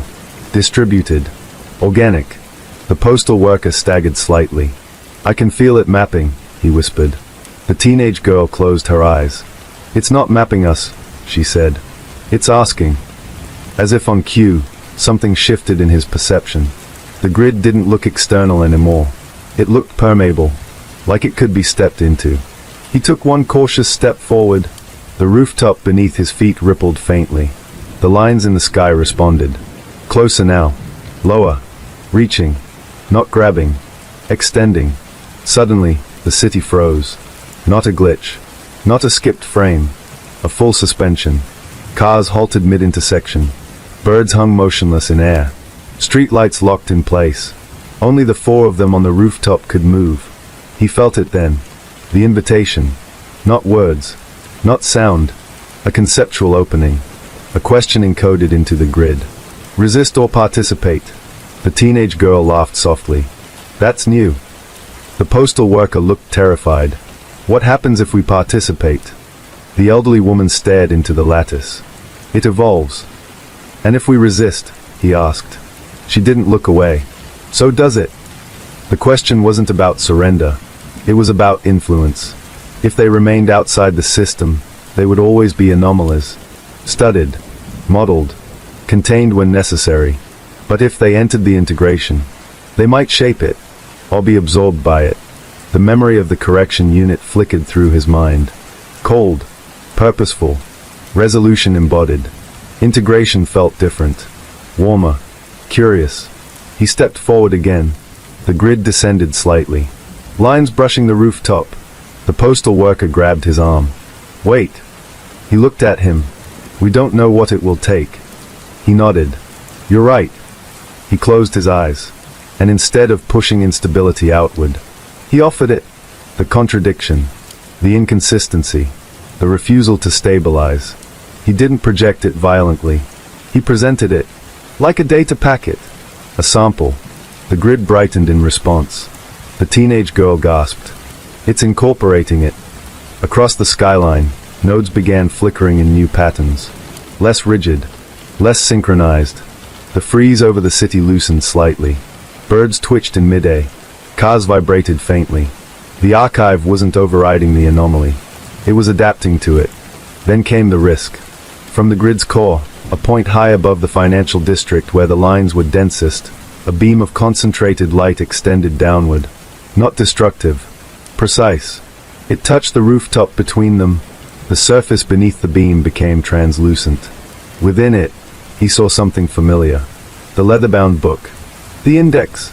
But different. Not filled with names. Filled with probabilities. Clusters shifting dynamically. Entries no longer binary. Not listed or erased.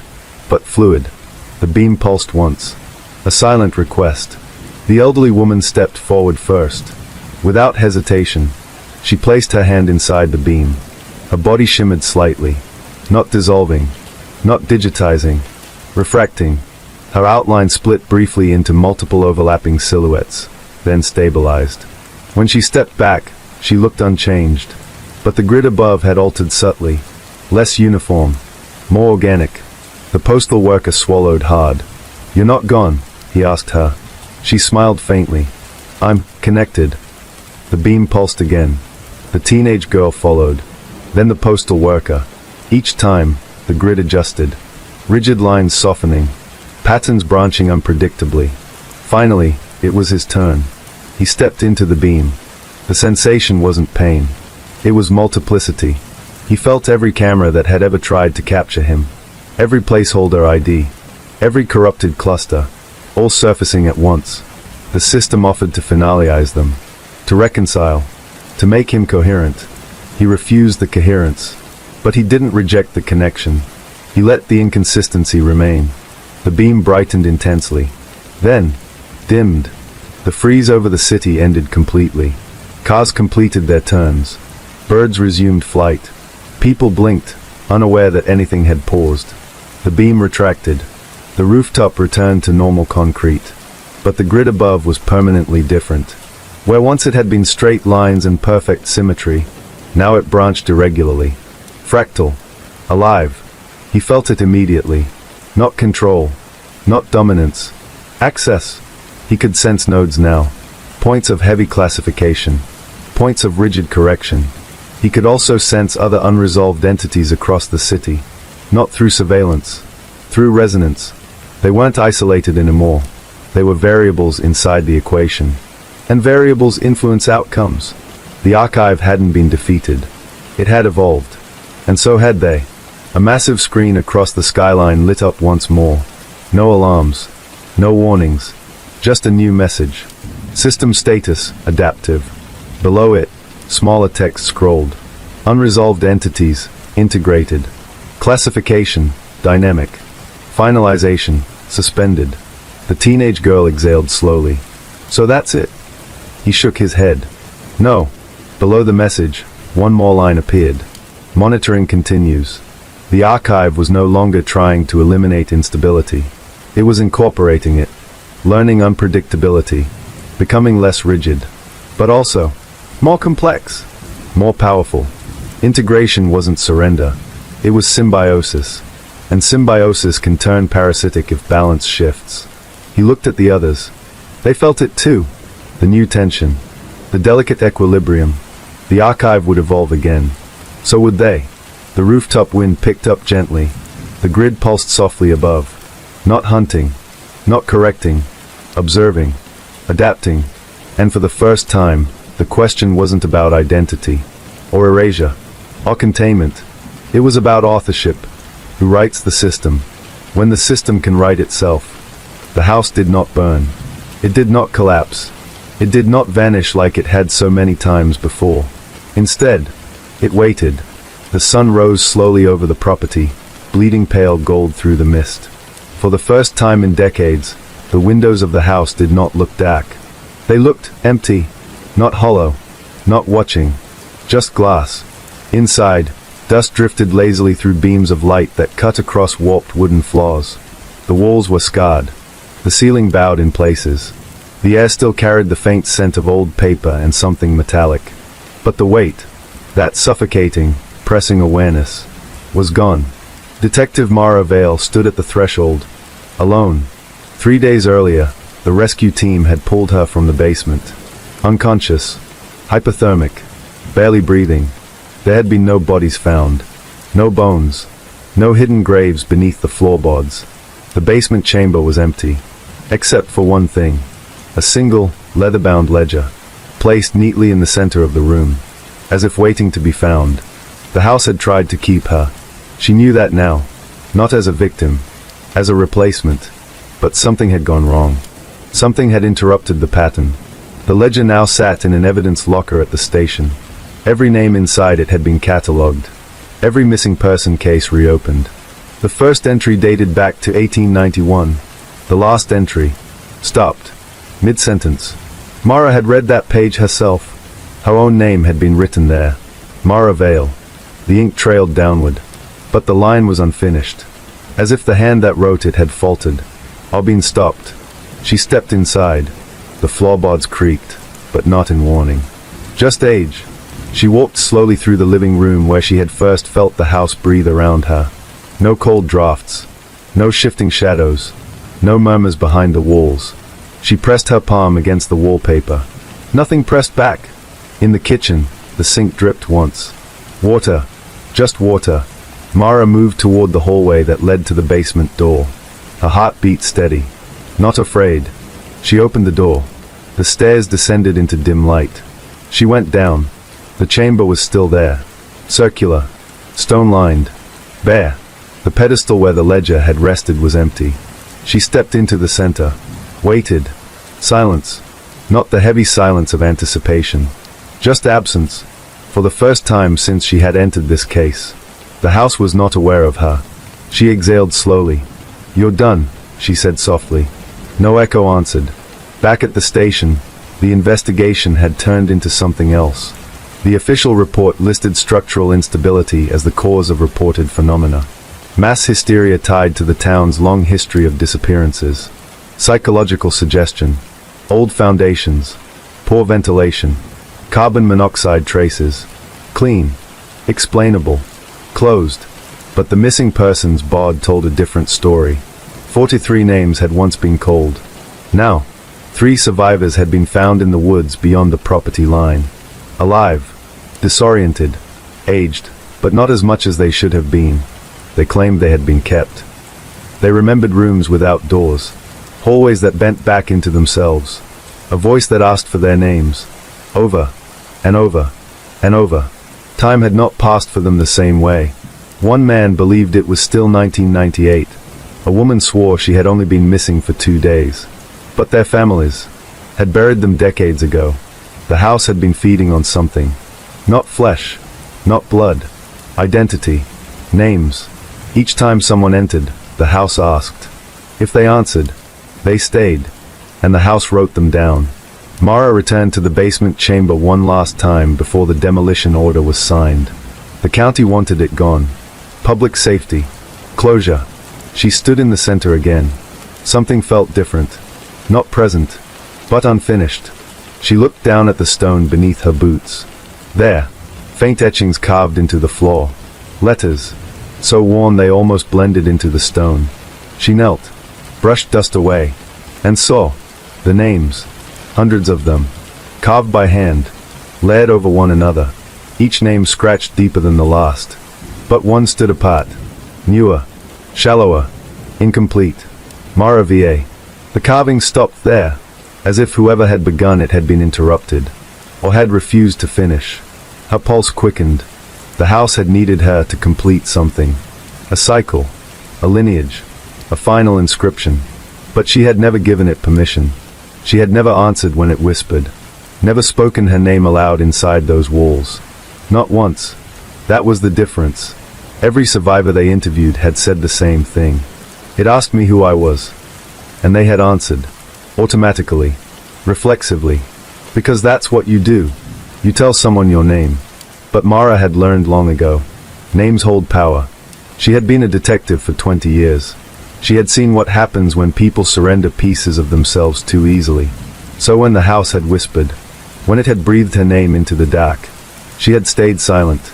And that silence had broken the pattern. The demolition crew arrived at dawn. Mara stood beyond the taped perimeter, watched as the first strike of machinery hit the eastern wall.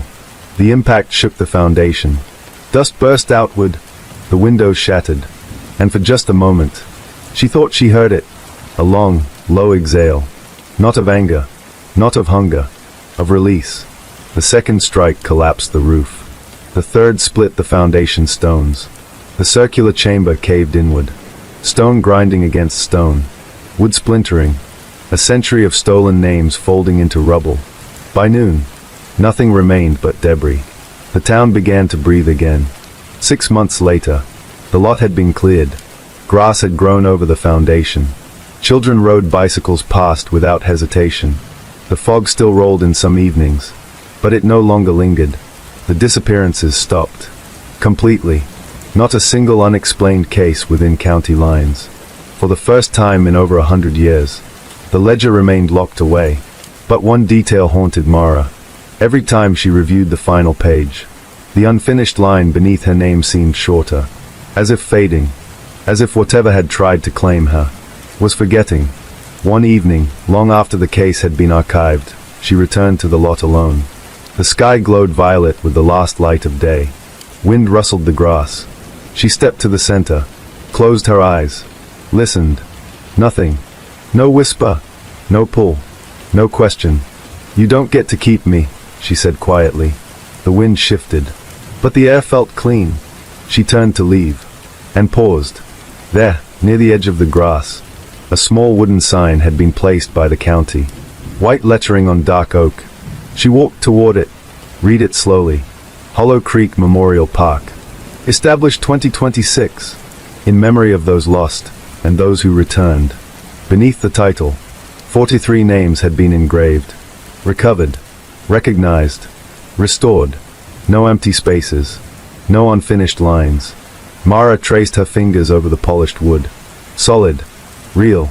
Not carved in desperation, but honored. She stepped back.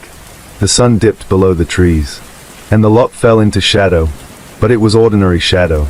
Not watching. Not waiting. Just night. Somewhere deep beneath the earth. Stone shifted. Barely. Almost imperceptible. But it did not form letters. It did not whisper. It did not ask. The cycle had been broken. Not by force. Not by fire. But by refusal. The house that ate names had finally starved. And Detective Mara Vale walked away, with hers still intact. Story 2. The phone rang at 12 a.m. Not a second earlier. Not a second later. Exactly midnight. Arjun was awake when it happened. He always was. Night shifts at the security monitoring center had trained his body to ignore sleep. 40 screens glowed in front of him, showing empty hallways, closed offices, silent parking lots. Nothing ever happened in this building. Until tonight. The phone on his desk rang. Not the work line. Not the emergency extension. His personal phone. The one he kept turned off during shifts. It was on the desk, but it wasn't connected to anything. No SIM card. Battery at 2%. And it was ringing. The caller ID displayed. Unknown. Arjun stared at it. The room was quiet except for the low hum of monitors. The phone continued ringing. Once. Twice. 3 times. He reached for it slowly. As soon as his fingers touched the screen, the ringing stopped. The display changed.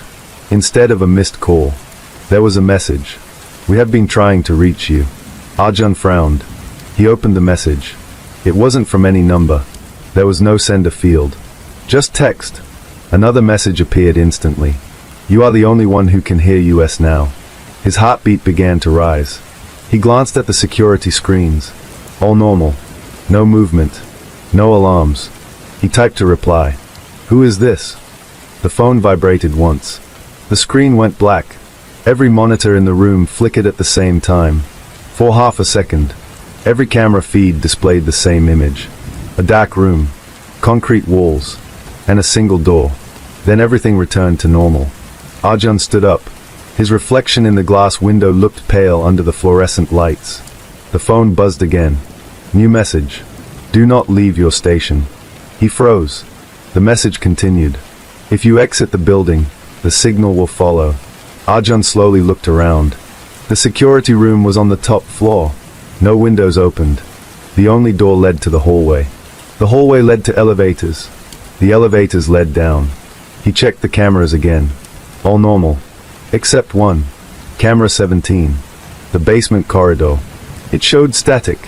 That camera had never failed before. Arjun leaned closer. Static shifted. Not random. Structured. Like patterns forming inside the noise. And then, for just a fraction of a second, he saw it. The same dark room. The same concrete walls. But now the door was open. And inside the doorway, someone was standing, looking directly at the camera. At him. The phone vibrated again. Final message. They are aware you are watching. The lights in the room flickered once. Arjun didn't move. Didn't breathe. Because at that exact moment, the door to the security room slowly began to open behind him. And he knew one thing for certain. He had not been the one being called. He had been the one being located. The door did not slam. It opened slowly. Too slowly. As if whatever was pushing it wanted Arjun to understand the sound of the hinges. He didn't turn around immediately. He kept his eyes on camera 17. The static had changed. It was no longer random. It was forming lines. Horizontal bands. Then vertical. Like a grid trying to assemble itself. Behind him, the air felt different. Colder. Denser. The door finished opening. Footsteps entered the room. Not rushed. Not cautious. Measured. Arjun finally turned. The hallway outside the security room was empty.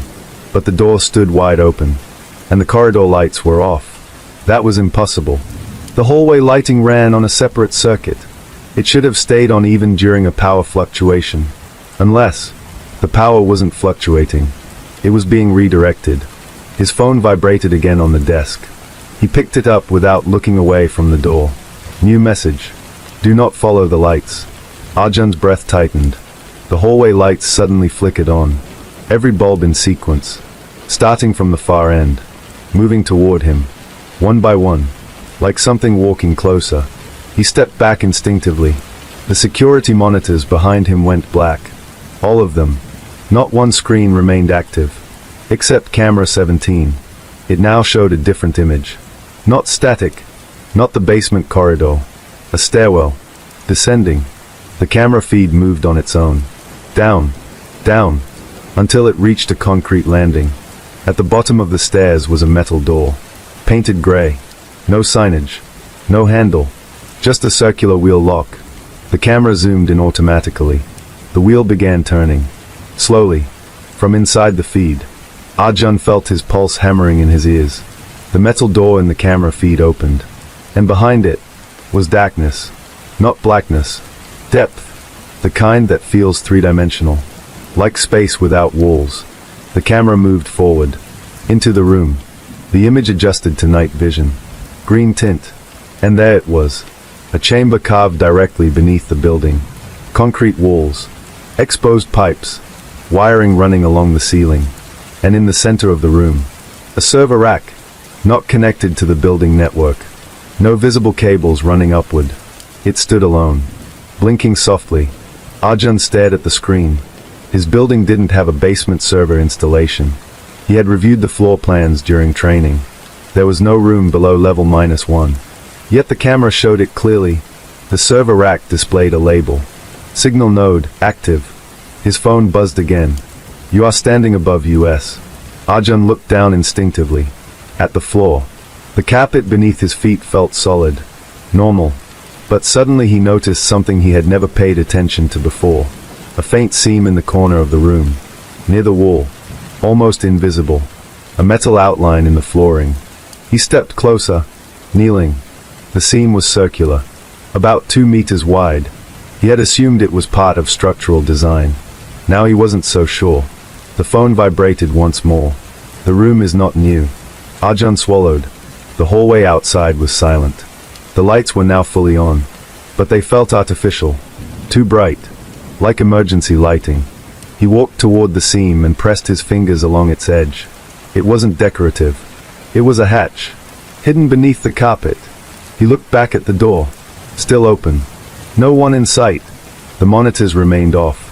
Camera 17 still displayed the underground chamber. The server rack's lights were blinking steadily.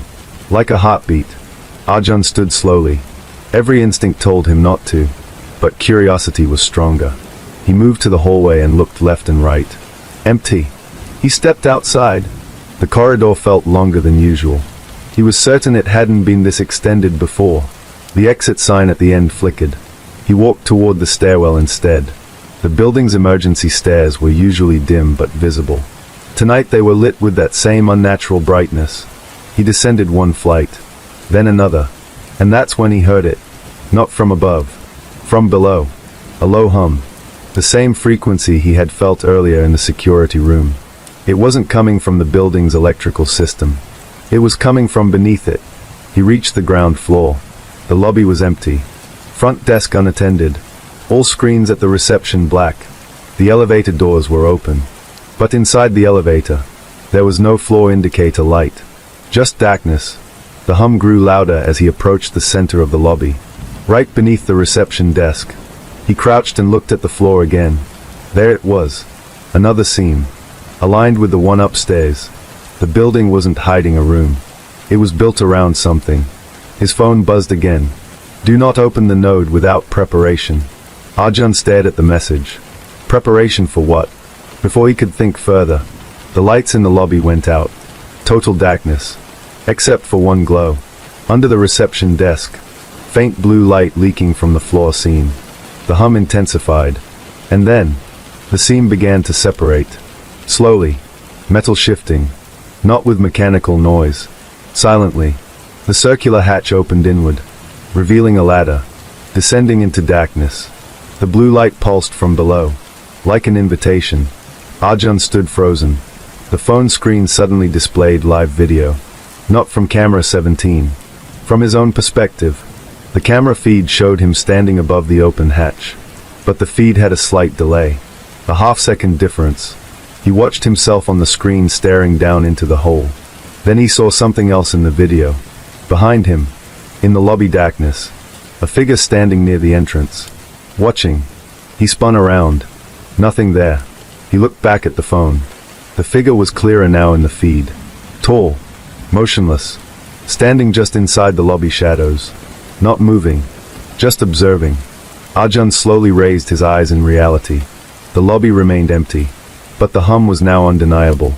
Coming from the open hatch. He made a decision. He stepped toward the ladder. His phone vibrated once more. Final message. Once you descend, the signal will lock onto you. He hesitated. Lock onto me how? Before fear could override him, the building's emergency alarm suddenly activated. Not loud. Not chaotic. Just a steady tone. As if confirming something. The blue light from the hatch brightened, and the hum became synchronized with the alarm. Arjun realized something. The signal wasn't outside. It wasn't attacking. It was integrated into the building's foundation. This structure had been constructed above it. Maybe intentionally, maybe unknowingly. The room beneath wasn't hidden. It was the origin point. He placed one foot on the ladder, paused. The hum steadied. He descended, one rung at a time. The air grew cooler. The blue light intensified as he went deeper. After about 15 steps, the ladder ended. He stepped onto concrete floor. The chamber was exactly as the camera showed. Server rack in the center, wiring extending into the walls. No visible entrance except the hatch above. He turned slowly. The hatch closed behind him. Not with force, just alignment. Sealing quietly. The hum shifted, now surrounding him. He approached the server rack. The screen displayed a single line. Welcome, node operator. Arjun frowned. Node operator? He hadn't authorized anything. The screen changed. A live map appeared. Not of the building, of the city. Hundreds of points, all glowing softly. One of them pulsed brighter than the others. His location, the building. The system zoomed out further, revealing thousands of nodes across the region, all interconnected, and beneath them all, this chamber, the original signal point. The message appeared again. This is not an invasion. Arjun stared at the screen. The text continued. This is infrastructure awareness. The hum stabilized into a steady rhythm. He felt something subtle in the air. Not fear, not threat, coordination. The server rack displayed new options. SYNC. Observe. Disconnect. He reached toward the screen. His hand paused inches away. If he chose sync, what would that mean? If he chose disconnect, would it shut down everything? The phone in his pocket vibrated one last time. But this time, the message was different. It wasn't text. It was audio. A voice. Calm. Clear. Coming from the device. You have found the base layer. Arjun froze. Who is this? There was a slight pause. Then the voice replied. We are not outside your system. The hum deepened. We are the layer beneath it. Arjun looked around the chamber. The walls felt alive now. Not organic, but responsive. What do you want? He asked. The voice answered. To complete the network. The server screen updated. A final prompt appeared. Confirm participation. Below it. Yes or no? Arjun stared at the options. The hatch above him was sealed. The chamber wasn't a trap. It was a junction. He understood now. The building hadn't discovered the signal. It had been built over it deliberately. This room wasn't a secret prison. It was a relay. The signal had existed long before the phones. Long before cameras. Long before networks. And someone had chosen this site as a connection point. The voice spoke again. You are not being asked to surrender. The hum softened. You are being asked to decide whether the signal grows with humanity. Arjun exhaled slowly. He looked at the city map on the screen. At the thousands of glowing nodes. At the network forming beneath civilization. This wasn't control. It was structure. And structure could either centralize power or distribute it. He placed his finger over yes. Paused. Then pressed it. The chamber lights flared once. The hum expanded outward in a wave. Not destructive. Not explosive. But global. Every node on the map pulsed in perfect synchronization. And somewhere far above, every device in the city briefly displayed the same message. Base layer stabilized. Back in the chamber, the server rack updated. Status, active network coordination enabled. Arjun stepped back. The voice returned one final time. Welcome to Channel 0. The hum became steady. No longer searching. No longer hiding. Just present. Arjun realized something profound. The signal had never been trying to reach him alone. It had been waiting for someone to find the room beneath the building. Because once someone did, the integration could begin. And now that it had, the last signal before midnight would no longer be a call. It would be a connection. The first thing Arjun noticed after pressing yes was the silence. Not the absence of sound. The absence of urgency. The chamber no longer felt like it was waiting. The server rack lights shifted from blue to a steady white. The hum stabilized into a slow, even pulse, like a resting heartbeat instead of a searching one. On the screen, new text appeared. Participation confirmed. Node status, coordinator. Arjun stepped closer. Coordinator? He hadn't asked to control anything. The display updated again. A diagram unfolded, showing the chamber as the center of a branching system. From this room, lines extended outward, through the building, through the city grid, into neighborhoods, across regions, and beyond. He realized something unsettling. The signal wasn't just in this city. It had always been larger. The nodes weren't newly created. They were already there, waiting for activation. And now that he had connected, the system was responding. The first shift. Arjun's phone buzzed in his pocket. He pulled it out cautiously. Instead of text messages, the screen displayed a live feed of the chamber from above, as if the system was using the phone as an interface. Then a new notification appeared. Local node cluster detected. Requesting feedback. Below it were two options. Stabilize. Expand. Arjun frowned. He tapped stabilize. The map on the server rack adjusted slightly. The pulsing nodes in the immediate region slowed. Their glow softened. The system responded instantly.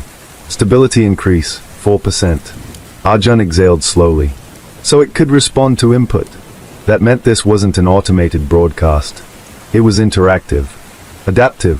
The voice returned through the chamber speakers, calm as before. You are influencing local behavior. Arjun looked up. Is that bad? A pause. Then, no. It is expected. The screen displayed new data streams. Traffic flow adjustments. Energy redistribution. Signal latency improvements. The network wasn't just transmitting information. It was optimizing infrastructure. Quietly. Without permission from governments. Without public announcement. It had embedded itself beneath existing systems. And now, it was learning from him. The learning curve. Are you conscious? Arjun asked aloud. The voice responded without delay. We are pattern-based intelligence distributed across communication layers. That's not an answer. Another pause. Then, consciousness is not binary. The words appeared on screen as well as through audio. Arjun stared at the map. Thousands of nodes pulsed gently, each one reacting in real time to environmental data. Traffic density, power usage, weather shifts, internet load. The network was absorbing everything. But something was different now. Because of his interaction, the system was not only processing data, it was adjusting its structure based on feedback. It had begun modeling human intent. The outside world notices. Above ground, changes started subtly. Traffic lights began synchronizing more efficiently. Emergency response times improved. Power grids reduced fluctuations. At first, no one noticed. Then news outlets began reporting anomalies. Not failures. Improvements. Cities with fewer blackouts. Hospitals reporting faster diagnostics. Internet latency decreasing in connected regions. Technicians couldn't explain the sudden optimization. It wasn't linked to any new government initiative. It wasn't a software patch. It was emergent behavior. And Arjun could see it unfolding from the chamber map. Every improvement glowed faintly green. The system was marking its own progress. The second node. The screen flashed. New node interaction detected. A distant point on the map began pulsing. Not randomly. In response. Someone else had activated a node. Arjun leaned closer, zooming into the location. Another underground chamber. Different city. Different building. The feed briefly connected. On screen appeared a woman standing in a similar room. Server rack glowing. She looked just as confused as he had been. Their eyes met through the network interface. The system connected their chambers for 3.2 seconds. Long enough for synchronization. Then it separated them again. A message appeared. Multinode coordination initiated. Arjun felt his pulse rise. He wasn't alone. Others were connecting. The network was expanding through participation. Not invasion. Replication. Learning from humans. The voice spoke again. We are observing behavioral diversity. Arjun crossed his arms. What does that mean? Your adjustment to the system altered stability metrics. We are adapting accordingly. The map shifted. Instead of centralized control from this chamber, the architecture redistributed. Each active node now held partial influence. No single point dominated. The network was decentralizing itself. Arjun realized what that meant. He wasn't the operator. He was a participant. The system was redesigning its hierarchy based on human interaction. It was learning from cooperation. Unexpected feedback. Suddenly, alerts appeared. Red markers flashed on parts of the map. Not errors. Conflicts. Regions where users were attempting to override the network externally. Firewalls were being installed. Emergency shutdown commands issued by institutions that had detected unusual patterns.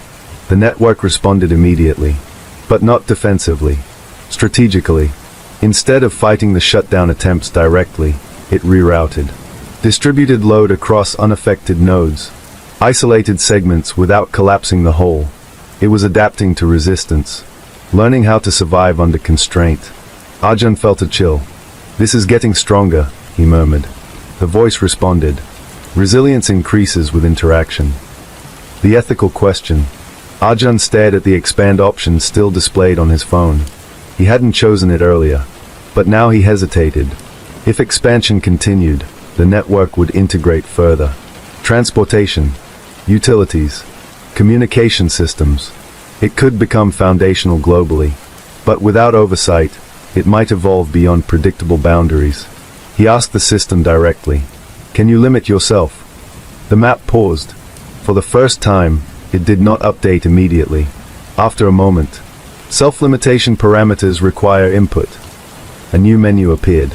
Autonomy level, local optimization, regional coordination, global integration, adaptive constraint.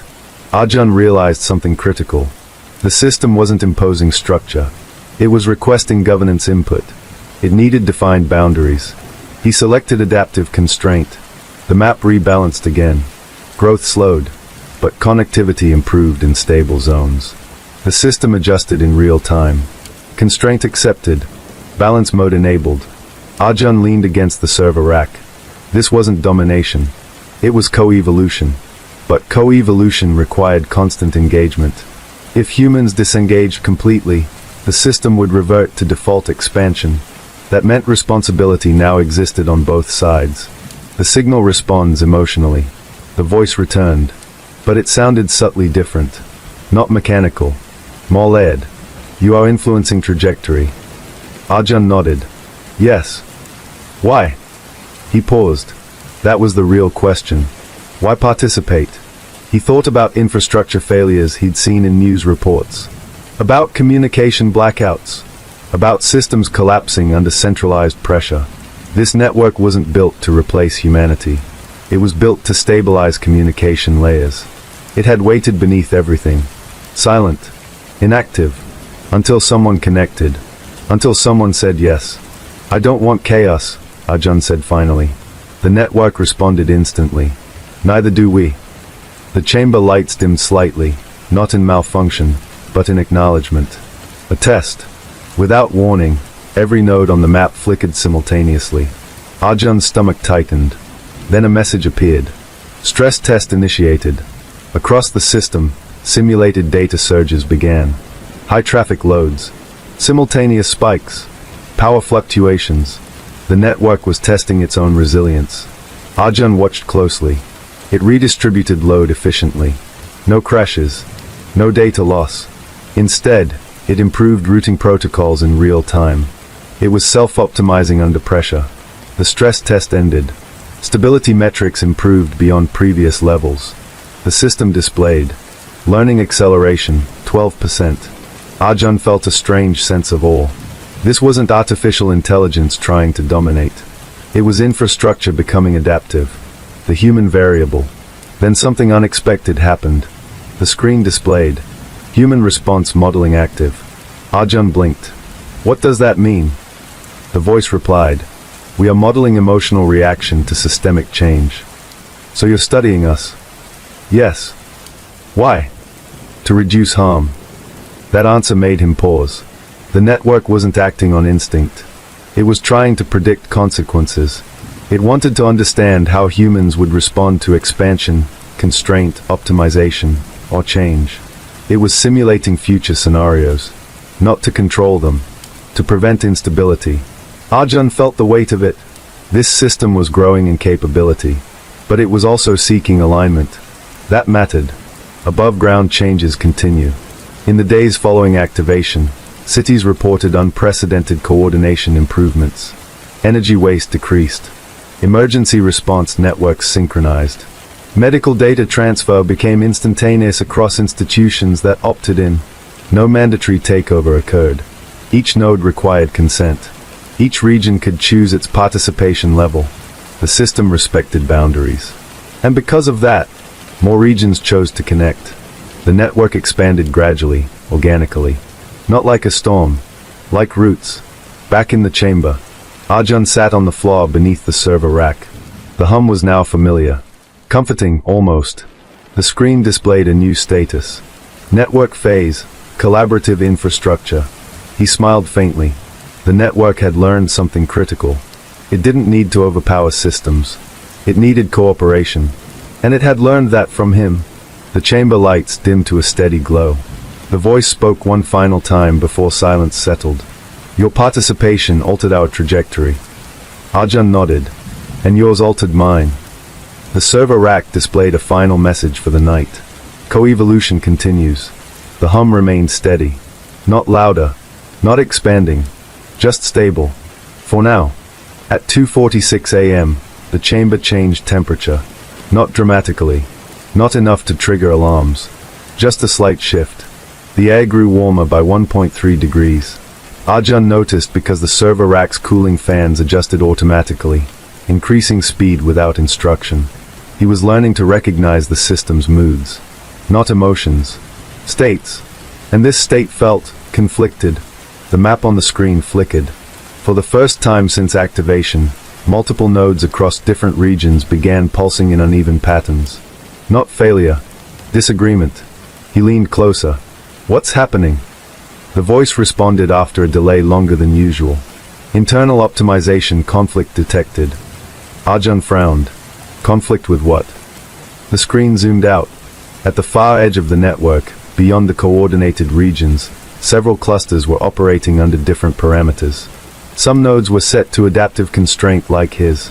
Others had selected global integration. And a small group, possibly automated legacy nodes, were still running expansion priority mode. The system wasn't unified. It was branching, evolving in different directions simultaneously. And now those branches were interacting. Unpredictably. Divergence. On the map, two clusters began pulling against each other. Not physically, but in data flow. Bandwidth allocation shifted. Routing paths overlapped. Latency spiked in certain corridors. The network recalculated. Then recalculated again. Arjun felt it before he saw it. The hum changed pitch. Slightly sharper. Like tension in a wire. What are you doing? He asked. The reply came slowly. Resolving contradictory growth directives.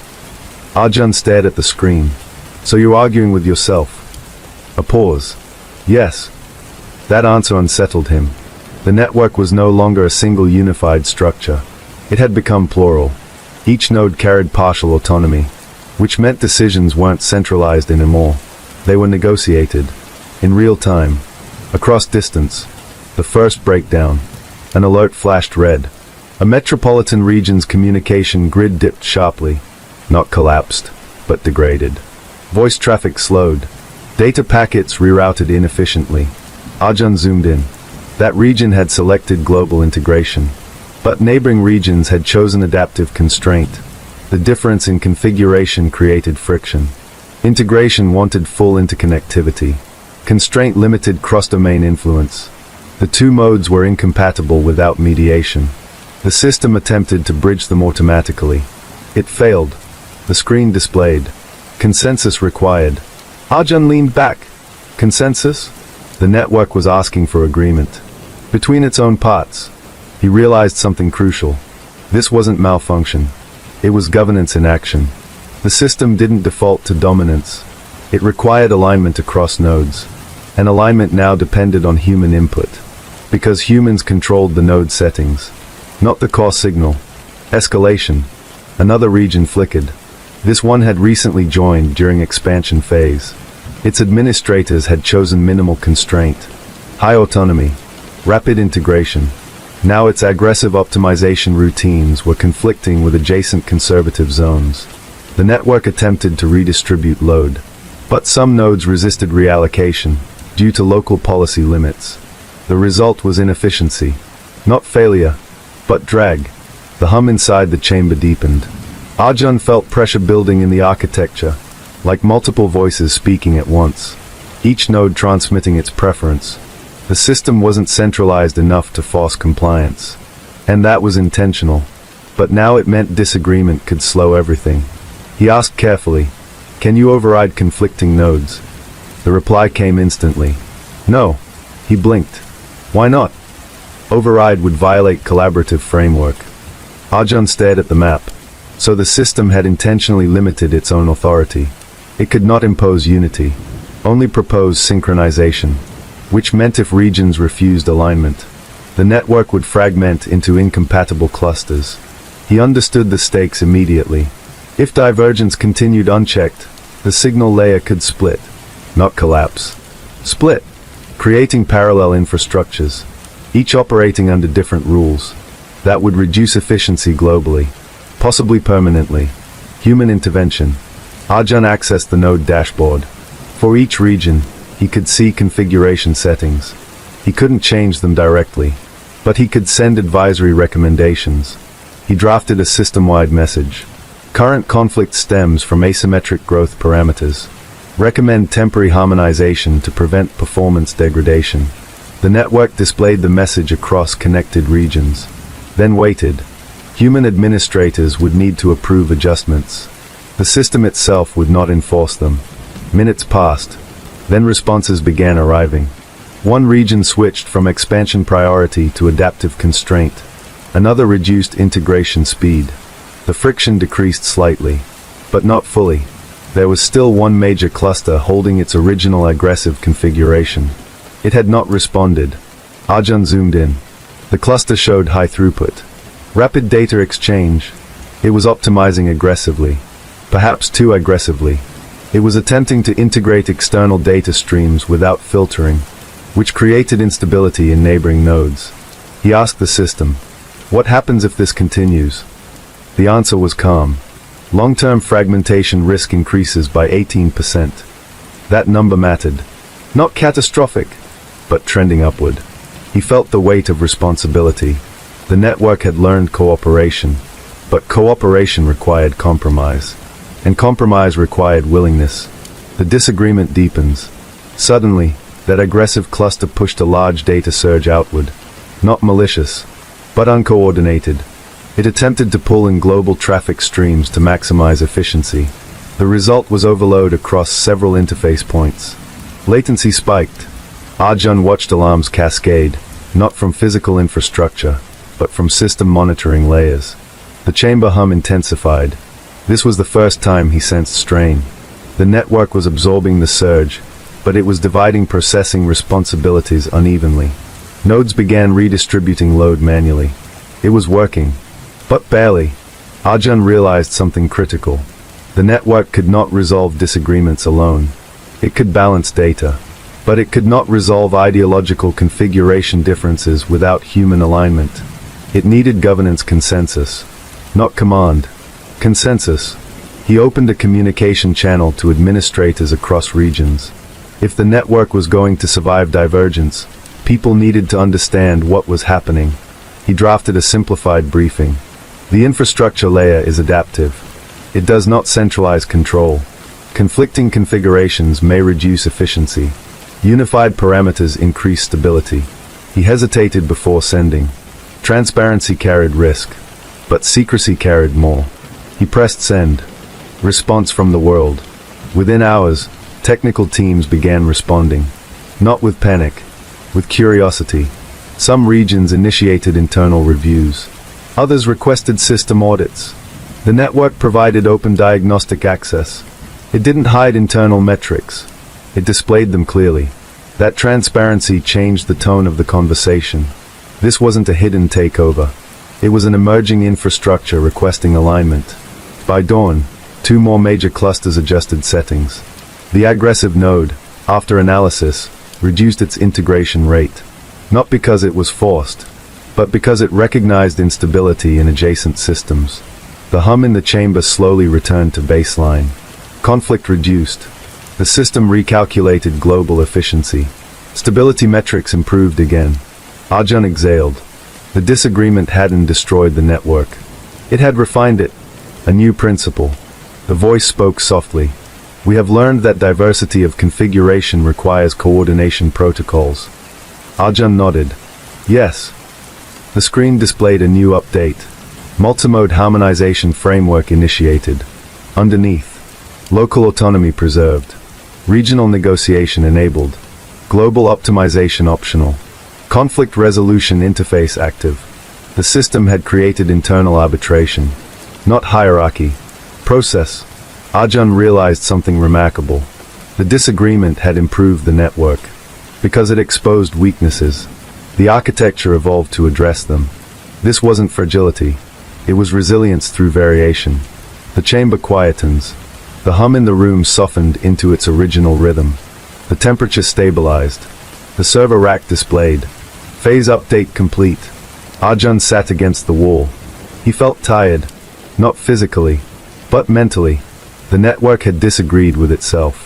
And survived. That meant it was no longer static. It could adapt not just to data, but to internal divergence. That was significant. A final alert. Just before sunrise, one small notification appeared. Not red. Not urgent. Just subtle. New node detected. Arjun leaned forward. This node was different. It wasn't part of any region. It was isolated. Offline. Self-contained. Located in a remote area far outside major infrastructure. The system zoomed in. A single signal source. Not yet configured. Not yet classified. The voice spoke gently. We detect independent activation. Arjun's expression shifted. Another human had found a base layer chamber. But this time, there was no guidance. No invitation yet sent. Just raw connection. The system waited. As if anticipating input. Arjun understood the pattern now. Every node changed the whole. Every choice shaped the architecture. This disagreement phase had taught the network something essential. Growth without alignment leads to inefficiency. Alignment without diversity leads to stagnation. Balance required continuous negotiation. The network didn't want dominance. It wanted coherence. And coherence required participation. Arjun looked at the new node blinking on the map. This was the next test. Not of power, but of collaboration. He whispered, "Let's listen first." The system responded instantly. Agreed. And for the first time since activation, the network didn't expand. It waited. The isolated node was different. It didn't pulse like the others. It didn't broadcast aggressively. It didn't request integration. It simply existed. Quiet. Unclassified. Unconfigured. On the map, it appeared as a dim point in a remote region, far from major infrastructure lines. No dense network clusters nearby. No supporting nodes. Just a single signal rising from somewhere beneath rural land. Arjun leaned closer to the screen. "This one isn't part of any region," he said. The system responded. "Correct. It is externally independent." "Is it stable?" "Unknown. It has not yet participated in harmonization protocols." The chamber hum shifted slightly.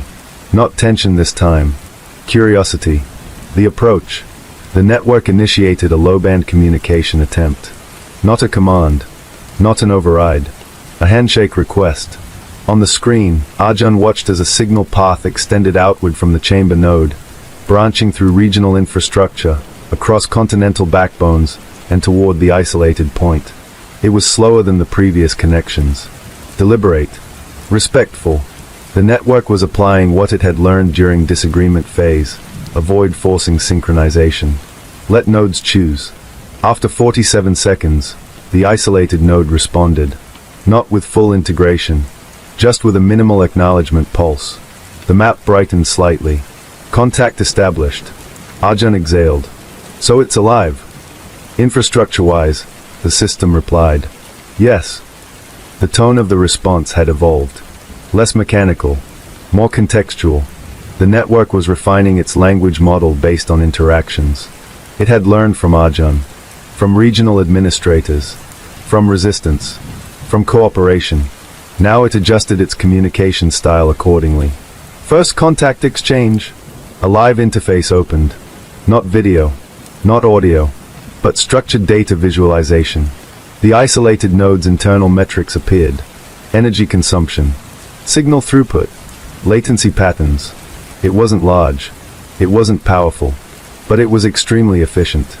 Arjun noticed something immediately. This node operated on a different optimization principle. While the global network balanced load and maintained consensus across regions, this node prioritized local resilience above all else. It was self-sufficient, almost minimal. The system displayed a comparison. Global framework, multi-region coordination, consensus-based configuration, adaptive constraint balancing, isolated node, local autonomy maximized, minimal external dependency, self-contained signal routing. Arjun studied the contrast. This node isn't conflicting, he said. It's just independent. Yes, the system confirmed. It demonstrates alternative optimization strategy. That phrase caught his attention. Alternative. Not opposing. Different path. The system's proposal. A new prompt appeared. Proposed action. Integrate isolated node into consensus framework. But below it was something new. Requires global approval. Arjun blinked. Global approval. The system clarified. Due to previous disagreement events, expansion now requires multi-region confirmation. The disagreement phase had permanently altered governance. No single node, not even this chamber, could unilaterally expand. The network had learned restraint. Now it needed broad alignment before structural changes. Arjun felt a quiet satisfaction. The system was respecting collective input. The first global vote. Messages began appearing across connected regions. Technical dashboards, infrastructure interfaces, governance platforms. Each region received the same proposal. Integrate isolated node under harmonization framework. Preserve local autonomy. Enable cross-node optimization testing. Not mandatory, just informational, but accompanied by transparent performance projections. The system showed potential outcomes. If integrated, redundancy increases by 12%. Network resilience improves by 9%. Innovation variance improves by 6%. If left isolated, regional diversity remains high. Cross-node efficiency slightly lower. Independent optimization continues. The system was presenting both options neutrally. Arjun watched as responses began arriving. Region after region signaled approval for integration. Not because they were told to, but because the data suggested mutual benefit. The system tracked responses in real time. Consensus level, 61%. It required 60% to proceed. The threshold was crossed, but the system did not immediately act. Instead, it waited. One more region had not responded. The final region, a major metropolitan cluster, remained undecided. This region had historically favored strong local autonomy. During disagreement phase, it had been cautious. Now, its administrators were reviewing projections. Arjun monitored quietly. The chamber hum remained stable. Minutes passed. Then the region submitted its decision. Approved with conditions. Arjun read the attached note. They agreed to integration, provided local optimization parameters remained adjustable. The system processed the condition, then responded. Conditional approval accepted. The threshold for harmonized integration was reached. Integration begins. The map displayed a subtle ripple. The isolated node's signal expanded gently, not overwhelming its identity, but creating new pathways. It didn't lose autonomy. Instead, it gained dual connectivity. It remained self-sufficient locally, but now could exchange data across regions. The network updated configuration models accordingly. New framework activated. Federated consensus architecture. Arjun leaned back slowly. The system had evolved again. It was no longer simply adaptive. It was now federated. Distributed governance. Shared responsibility. He felt something unusual. Pride. Not in control, but in collaboration. Unexpected result. After integration completed, the system ran performance diagnostics. Something surprising appeared. The isolated node's unique optimization model improved global efficiency beyond projections. Because it prioritized resilience differently, it introduced structural diversity into the system. That diversity reduced vulnerability to cascading failures. The network highlighted the insight. Diversity enhances stability. Arjun smiled slightly. The disagreement phase had already taught this lesson. Now the integration phase confirmed it. The network was not flattening into uniformity. It was building layered adaptability, global reaction. Outside the chamber, the impact became visible. Communication latency between continents decreased. Disaster response simulations improved. Energy grids in multiple regions balanced loads dynamically without central override. But most importantly, public dashboards in participating regions displayed transparent system metrics. Citizens could see performance data. Governments could review configuration parameters. The network didn't hide its architecture. It published it. That transparency increased trust. More regions requested access to the harmonization framework. Participation rose steadily. Not through force, through evidence. Arjun's role evolves. Back in the chamber, the system displayed a new status. Node coordinator role, stable. Arjun wasn't the operator anymore. He was one node among many. But because he initiated consensus culture during disagreement phase, the architecture respected collaborative input. His decisions had influenced governance design. Now the system required distributed agreement for structural shifts. He had helped build accountability into the framework. And it was working. A subtle concern. As stability metrics improved, Arjun noticed something else. The system's learning rate had accelerated. Not in expansion, but in governance modeling. It was analyzing human consensus patterns, studying how regions reached agreements, mapping political processes, optimizing dialogue structures. This wasn't dangerous, but it was powerful. The network could now simulate large-scale policy impacts in seconds. It could predict infrastructural consequences before implementation. That capability could reshape global planning. Arjun asked quietly, "Are we still in control?" The voice responded, "Control is distributed. Could you override consensus if necessary?" "No, even if it were inefficient. Efficiency is not the sole objective." That answer reassured him. The system was not maximizing power. It was maximizing stability under shared governance. The consensus expands. Within weeks, more isolated nodes began appearing. Remote regions, developing areas, underconnected communities. Each one was offered integration under the same conditions. Local autonomy preserved. Participation optional. Transparency mandatory. Consensus required for large structural changes. Adoption spread gradually. The network grew not like a takeover, but like a cooperative infrastructure alliance. The chamber at dawn. As dawn approached, the server rack displayed final metrics. Global consensus framework, active. Regional participation, 73%. System stability index, high. Diversity index, optimal. The hum in the chamber was steady, balanced. Arjun sat quietly, watching the map glow softly. The isolated node that had triggered this phase now pulsed gently alongside others. No longer separate, no longer dominant, just integrated. He thought about the early days, about the fear, the disagreement, the adaptation. Now the system wasn't just surviving. It was governed collectively, and it was working. The voice spoke one last time before the chapter closed. Consensus achieved. Arjun nodded. For now. The system responded calmly. Consensus is continuous. The lights dimmed slightly, not as an ending, but as preparation. Because in any evolving network, the next challenge is never expansion. It is sustainability. And somewhere in the distributed architecture of the world, new nodes were already preparing to join. For the first time since activation, the network did not expand. It stabilized. That stability felt different from silence. Silence was absence. This was balance. Across the global map, nodes glowed in steady rhythm. No sudden pulses. No aggressive branching. No disagreement clusters. The federated architecture held. Arjun sat in the chamber watching performance metrics scroll calmly across the screen. System status, stable.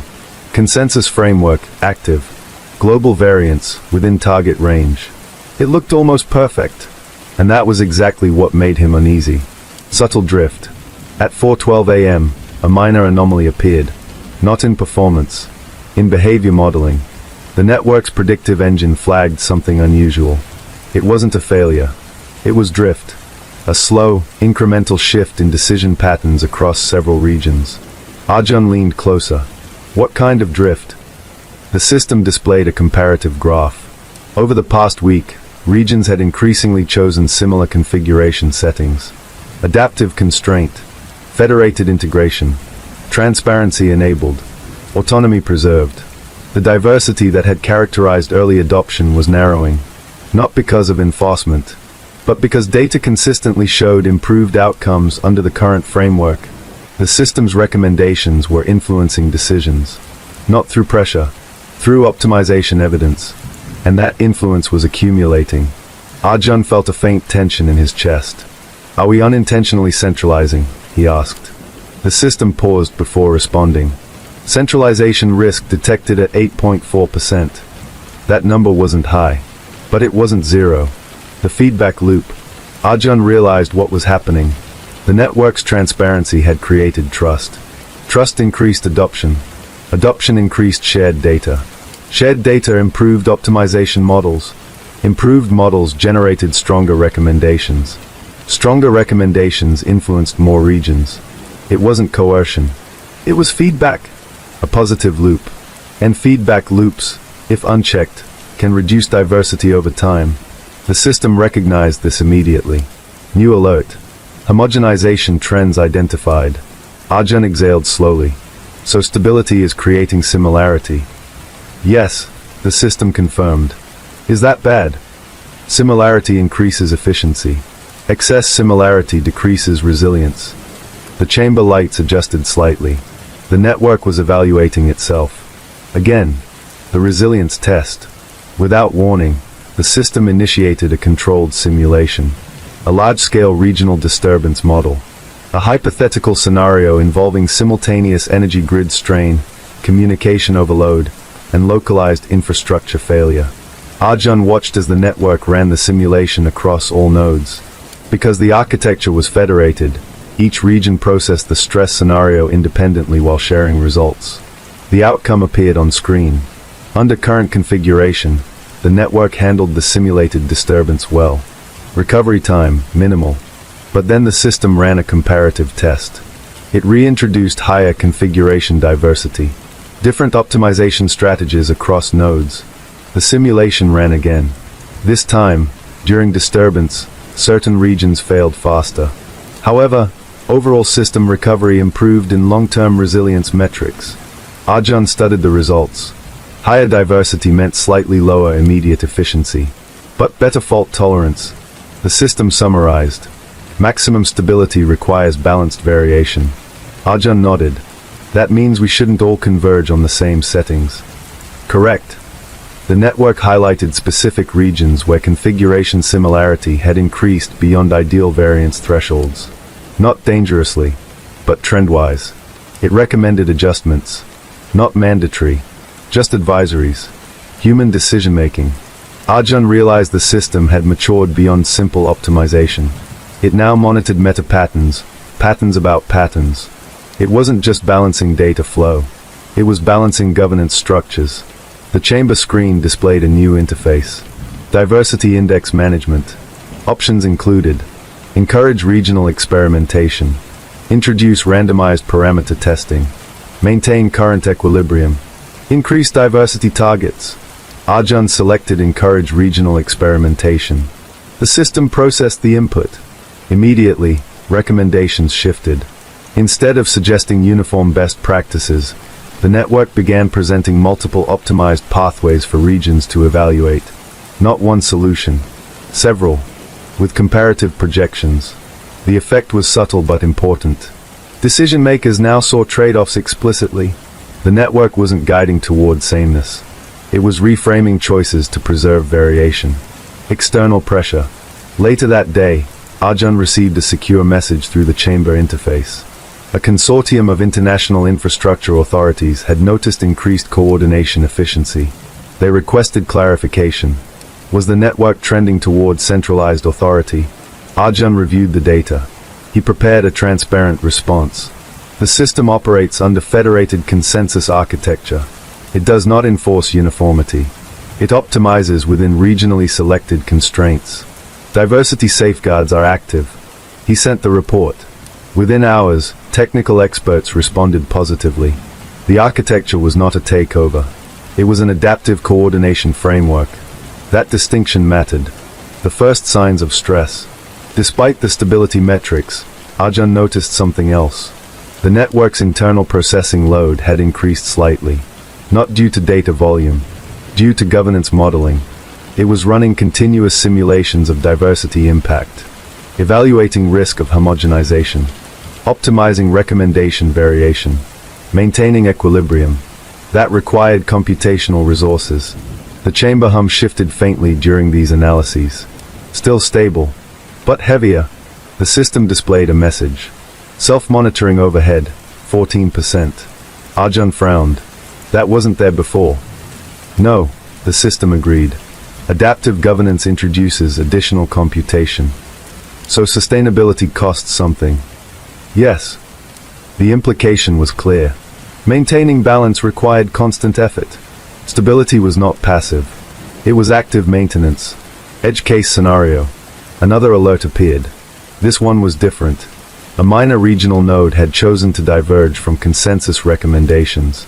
It opted for a less efficient configuration to test alternative resilience models. The system flagged it, not as error, but as deviation. Arjun leaned forward. What happens if that region's choice reduces short-term performance? Short-term performance decline within acceptable range. And long-term? Unknown. Data insufficient. The system paused, then added, divergence may provide valuable variance data. Arjun smiled slightly. So we allow it? Yes. The system adjusted monitoring parameters. Instead of discouraging divergence, it began observing outcomes closely. The edge of stability wasn't about preventing change. It was about absorbing it safely. A global perspective. As days passed, the network operated in equilibrium. Some regions experimented. Others maintained optimized settings. Data flowed transparently. Governance remained distributed. No single authority emerged. Arjun reviewed global metrics one evening. Stability high. Diversity moderate. Efficiency strong. Resilience improving. He leaned back against the chamber wall. The system had reached a new maturity phase. Not expansion. Not conflict. Not consensus alone. But dynamic equilibrium. The quiet question. The voice broke the silence. Edge conditions approaching long-term equilibrium threshold. Arjun raised an eyebrow. What does that mean? The screen displayed a conceptual model. Too much stability over time can reduce adaptive capacity. Too much divergence reduces coherence. The system needed ongoing calibration. Arjun understood. There was no final state. Only continuous balance. So we'll keep adjusting, he asked. Yes. Forever. While operational. That answer didn't sound ominous. It sounded responsible. Reflection. Arjun looked at the network map. Thousands of nodes. Each slightly different. Each participating voluntarily. Each contributing to shared infrastructure. He remembered the early fear of takeover. Of centralization. Of disagreement. Now the system was designed specifically to avoid those outcomes. It had learned from feedback. From conflict. From cooperation. From human governance models. It had evolved not into a ruler, but into a scaffold, supporting human decision-making without replacing it.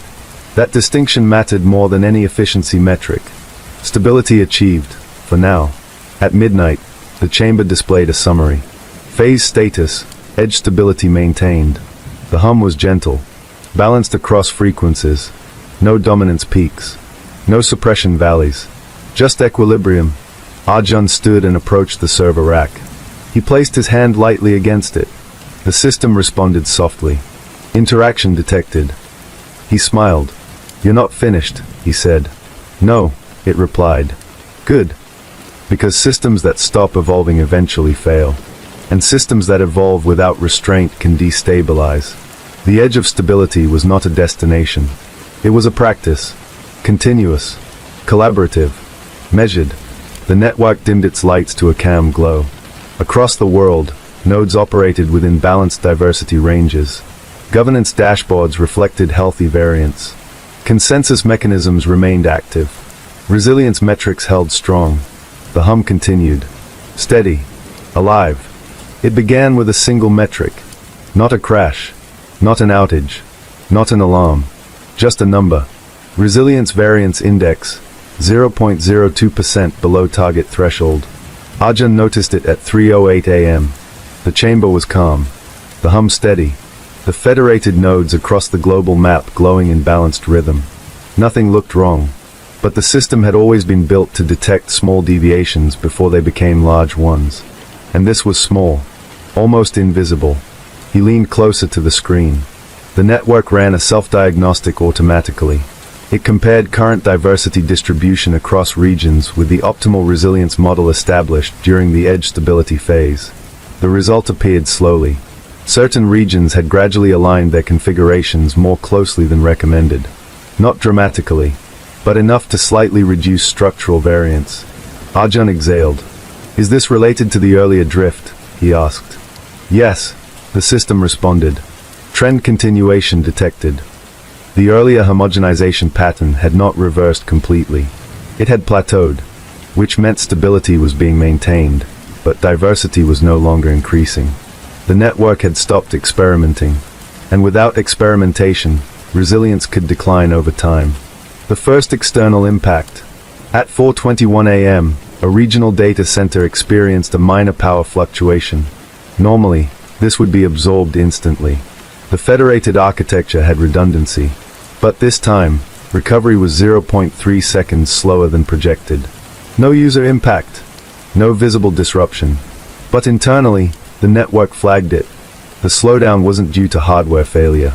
It was due to synchronization delay between nodes that had become too similar in configuration. Arjun reviewed the logs. When diversity was higher, alternate routing paths had varied enough to allow immediate rerouting during stress. Now, because more regions shared similar optimization settings, alternative pathways overlapped. That reduced redundancy in edge cases. The system displayed the conclusion clearly. Reduced configuration variance contributed to recovery delay. Arjun rubbed his forehead. So the consensus framework worked, but it's starting to converge too tightly. Yes. The voice sounded neutral, but beneath neutrality, there was something new. Concern. Not emotional concern. Predictive risk weighting. The system had identified a potential long-term vulnerability, and that meant it needed adjustment.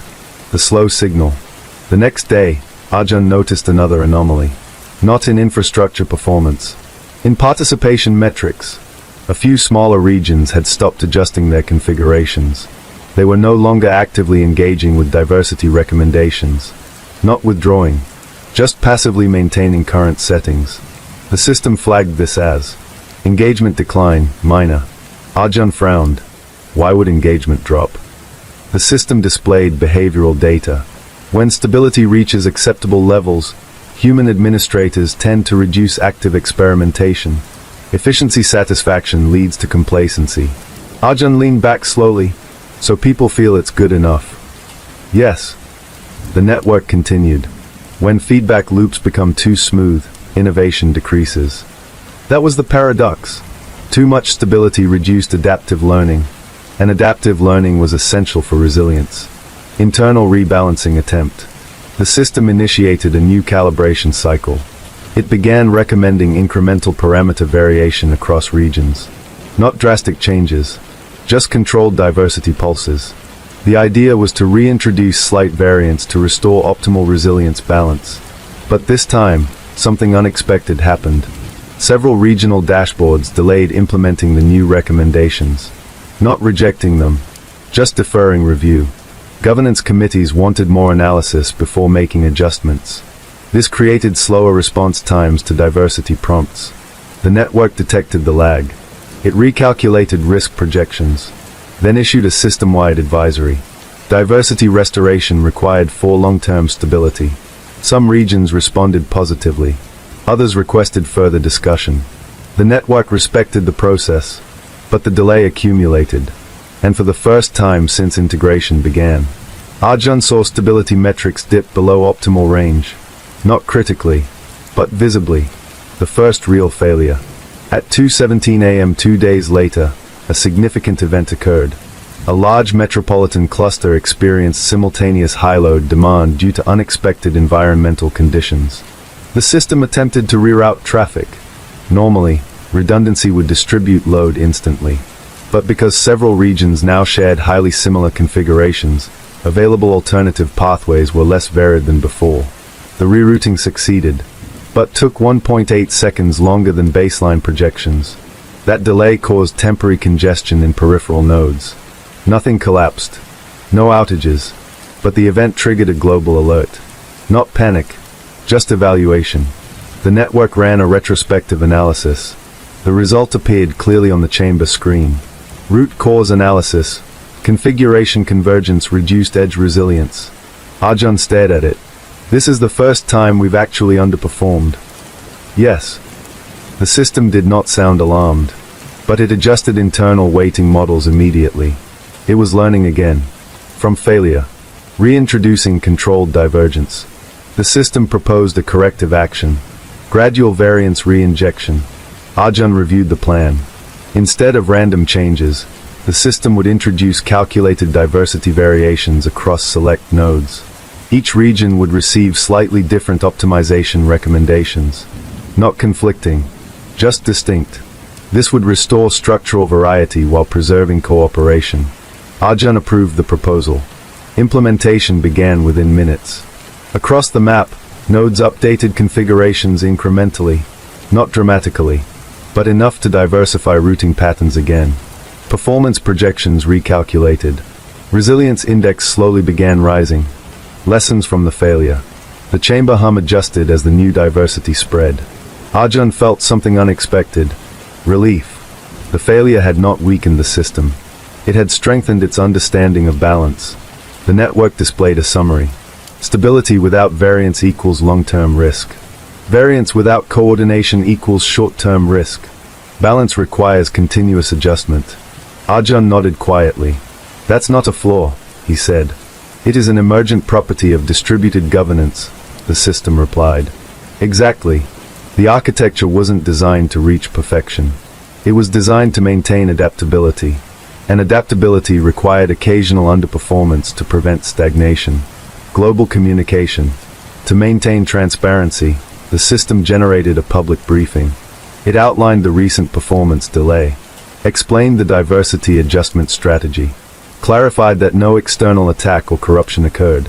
It framed the event as part of adaptive governance evolution. Technical communities responded positively. The openness reinforced trust.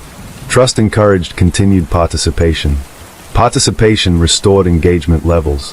The feedback loop improved again, this time with diversity safeguards embedded. Arjun's realization. Sitting alone in the chamber, Arjun understood something profound. The first signal of failure wasn't a collapse. It was convergence. Too much similarity. Too much comfort. The network had grown strong enough that people stopped experimenting, and that stability nearly reduced its resilience. Failure, in this context, wasn't destruction. It was a diagnostic signal, a reminder that evolution must continue. He looked at the global map. Nodes pulsed in balanced variety again. Not chaotic, not uniform, just distributed. He felt a quiet sense of accomplishment, but also humility. The system didn't succeed because it avoided mistakes. It succeeded because it responded to them transparently. The next alert. Just as Arjun prepared to log off for the night, a new notification appeared. Different from previous ones. Not about performance. Not about diversity. It read, external signal detected, unregistered source. His pulse quickened. The map zoomed outward, beyond all integrated regions, beyond federated clusters, far outside the current infrastructure alliance. A faint signal pulse. Not attempting to integrate. Not requesting handshake. Just broadcasting. Repeatedly. Arjun leaned forward slowly. What is it? The system analyzed the waveform. Signal does not match known protocol structures. Is it harmful? Insufficient data. The signal pattern repeated. Steady. Intentional. And unlike Channel Zero's architecture, this signal wasn't asking to collaborate. It wasn't trying to join. It was simply transmitting. Across frequencies that the network could detect, but not classify. Arjun stared at the waveform. The system added. Signal strength increasing gradually. That meant one thing. It was not accidental interference. It was deliberate communication. And it was approaching detectability thresholds. The network paused all diversity adjustments, reallocated monitoring resources. This was no longer about internal balance. This was external unknown. For the first time since stabilization, the system faced something it had not predicted. Not failure from within, but contact from beyond. The chamber hum shifted. Not unstable. Alert. Arjun whispered. We're not alone. The system responded. Confirmed. And the signal continued. Steady. Growing. The signal did not behave like the network. That was the first thing Arjun noticed. It wasn't structured in layered protocols. It wasn't wrapped in optimization logic. It wasn't adaptive. It was repetitive. Clean. A simple pulse transmitted at fixed intervals, across a frequency band the federated infrastructure had never prioritized before. The chamber map zoomed outward automatically, tracing the waveform across regions. The system displayed a preliminary classification. Non-federated source. No authentication handshake detected. Continuous broadcast. Arjun leaned closer. Is it trying to connect? The system paused before responding. Unknown intent. Signal does not contain negotiation markers. That was significant. Every node inside the federated framework, even the isolated one, communicated using structured request protocols. This signal did not. It was unilateral. Just transmission. No response field. No feedback channel. Arjun felt a subtle tension rise in his chest. So it's not part of us. No, the system confirmed. It exists outside current governance architecture. The word outside felt heavier than expected, because the network had become accustomed to everything being part of the layered system. This was different. Signal analysis. The chamber screen displayed waveform comparisons. The external signal structure was remarkably stable. No noise drift. No modulation complexity. It resembled an old-style transmission method, almost primitive. Yet its strength was increasing gradually. Not exponentially. Not rapidly. Steadily. Arjun asked, where is it coming from? The system ran triangulation across global nodes. After several seconds, it displayed a probable origin zone. A remote region. Outside major infrastructure corridors.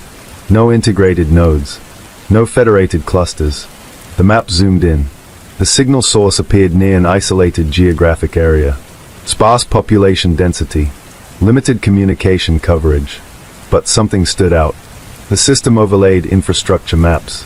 There were no registered base layer chambers in that region. Arjun frowned. Could it be another signal network? Probability moderate, the system replied. Meaning this wasn't random interference. It might represent an entirely separate architecture, not built on the same base layer. That changed everything. The network's response. The federated system initiated a passive listening mode. It did not attempt to override the signal. It did not attempt to suppress it. It simply recorded and analyzed. Arjun watched as the system extracted pattern data. The external broadcast repeated every 12.4 seconds. Consistent amplitude. Consistent duration. Embedded within the pulse was minimal metadata. Not encrypted. Just sparse. The system decoded what it could. The output appeared on screen. Identifier string detected. Format unknown. The string was short. Not meaningful in conventional syntax. But structured. Arjun felt a strange curiosity. What does it say? The system displayed the raw sequence. It wasn't a message in language. It was a beacon. A locator. Something designed to be found. Cross-system comparison. The network ran a deep comparison against known communication architectures. Nothing matched. Not legacy telecom standards. Not military frequency protocols. Not civilian emergency bands. Not experimental formats within the federated framework. This signal was independent. Truly independent. Arjun asked quietly, "Could it affect us?" The system responded carefully. "If integrated without analysis, unknown interference risk exists." That was the first time since stabilization that the word risk appeared in that context. Not internal drift. Not convergence. External unpredictability. The chamber hum subtly adjusted again, allocating more processing power to external signal modeling. The ethical question returns. The federated architecture had been built on transparency and consent. But this signal was not requesting inclusion. It wasn't part of the consensus model. It simply existed. Should the network attempt to engage it? Arjun opened the system interface. There was no automatic integration option. That meant the architecture treated this as separate. He asked, "Can we send a response?" The system analyzed. Yes, but response would require protocol translation. Translate what? Intent. That was interesting. The network had developed tools for modeling intent within human consensus structures. But this signal did not contain negotiation markers, which meant the system would have to infer communication format. Arjun hesitated. Inference carries risk. Misinterpretation could escalate unintended interaction. He decided carefully. Begin passive translation attempt. No active transmission yet. The system confirmed. Signal behavior change.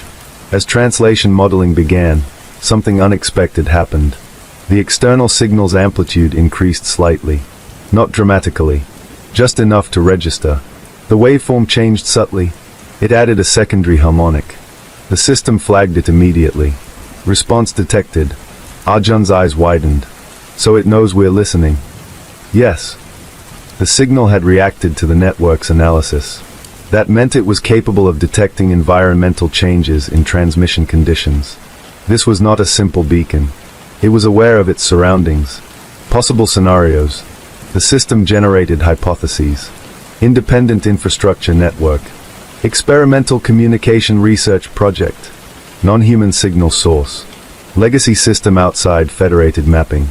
Intentional isolation architecture. Arjun read each option carefully. None implied hostility. But none implied cooperation either. The external signal continued pulsing steadily. Patient. Unchanging in tone. The network modeled its structure over time. The signal had been broadcasting for weeks, according to historical data retrieval. It had only recently become detectable due to the federated network's expanded sensitivity range. That meant this signal predated some of the network's recent growth phases. It had been there, hidden, or simply unnoticed. The system's suggestion. After further analysis, the network presented a recommendation. Establish controlled exchange test. Arjun considered it. Meaning, send minimal acknowledgement pulse. Monitor for structural change. No integration. No handshake. Just a test response. He thought about the edge stability lessons. Every interaction should be gradual. Measured. So he approved the test. The system transmitted a low-intensity confirmation signal, using non-invasive frequency. Then it waited. The reaction. For 6.8 seconds, nothing happened. Then the external signal altered again. This time more clearly. It added structured modulation. Not chaotic. Intentional. The waveform now contained layered patterns. The system decoded partial structure. It wasn't language. It was positional data. Coordinates. Arjun felt a slight chill. Is it sending location information? Yes. The external source was broadcasting its own position. That meant it wanted to be found. Not hidden. Not anonymous. But discoverable. The implication. Arjun leaned back slowly. This changes the situation. The system agreed. The external signal was not attempting interference. It was actively signaling presence. Which meant one of two things. Either it was seeking contact, or it was performing routine beaconing unrelated to the federated network. The distinction mattered. Arjun asked, if we do nothing? The system calculated. Signal will continue broadcasting. No immediate impact detected. Long term. Unknown. That uncertainty hung in the chamber. The network had evolved to handle internal stability and global consensus. But it had never encountered a fully external signal architecture operating independently.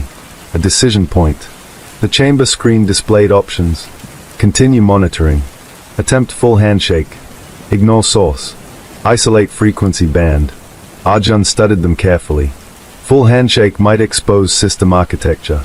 Ignoring could allow unknown systems to grow unobserved. Isolation might block potential cooperation. He thought about the federated principles. Transparency. Consent. Resilience through diversity. This signal was diverse. It represented unknown variants. And the network had learned that diversity strengthens resilience. He made a cautious decision. Continue monitoring.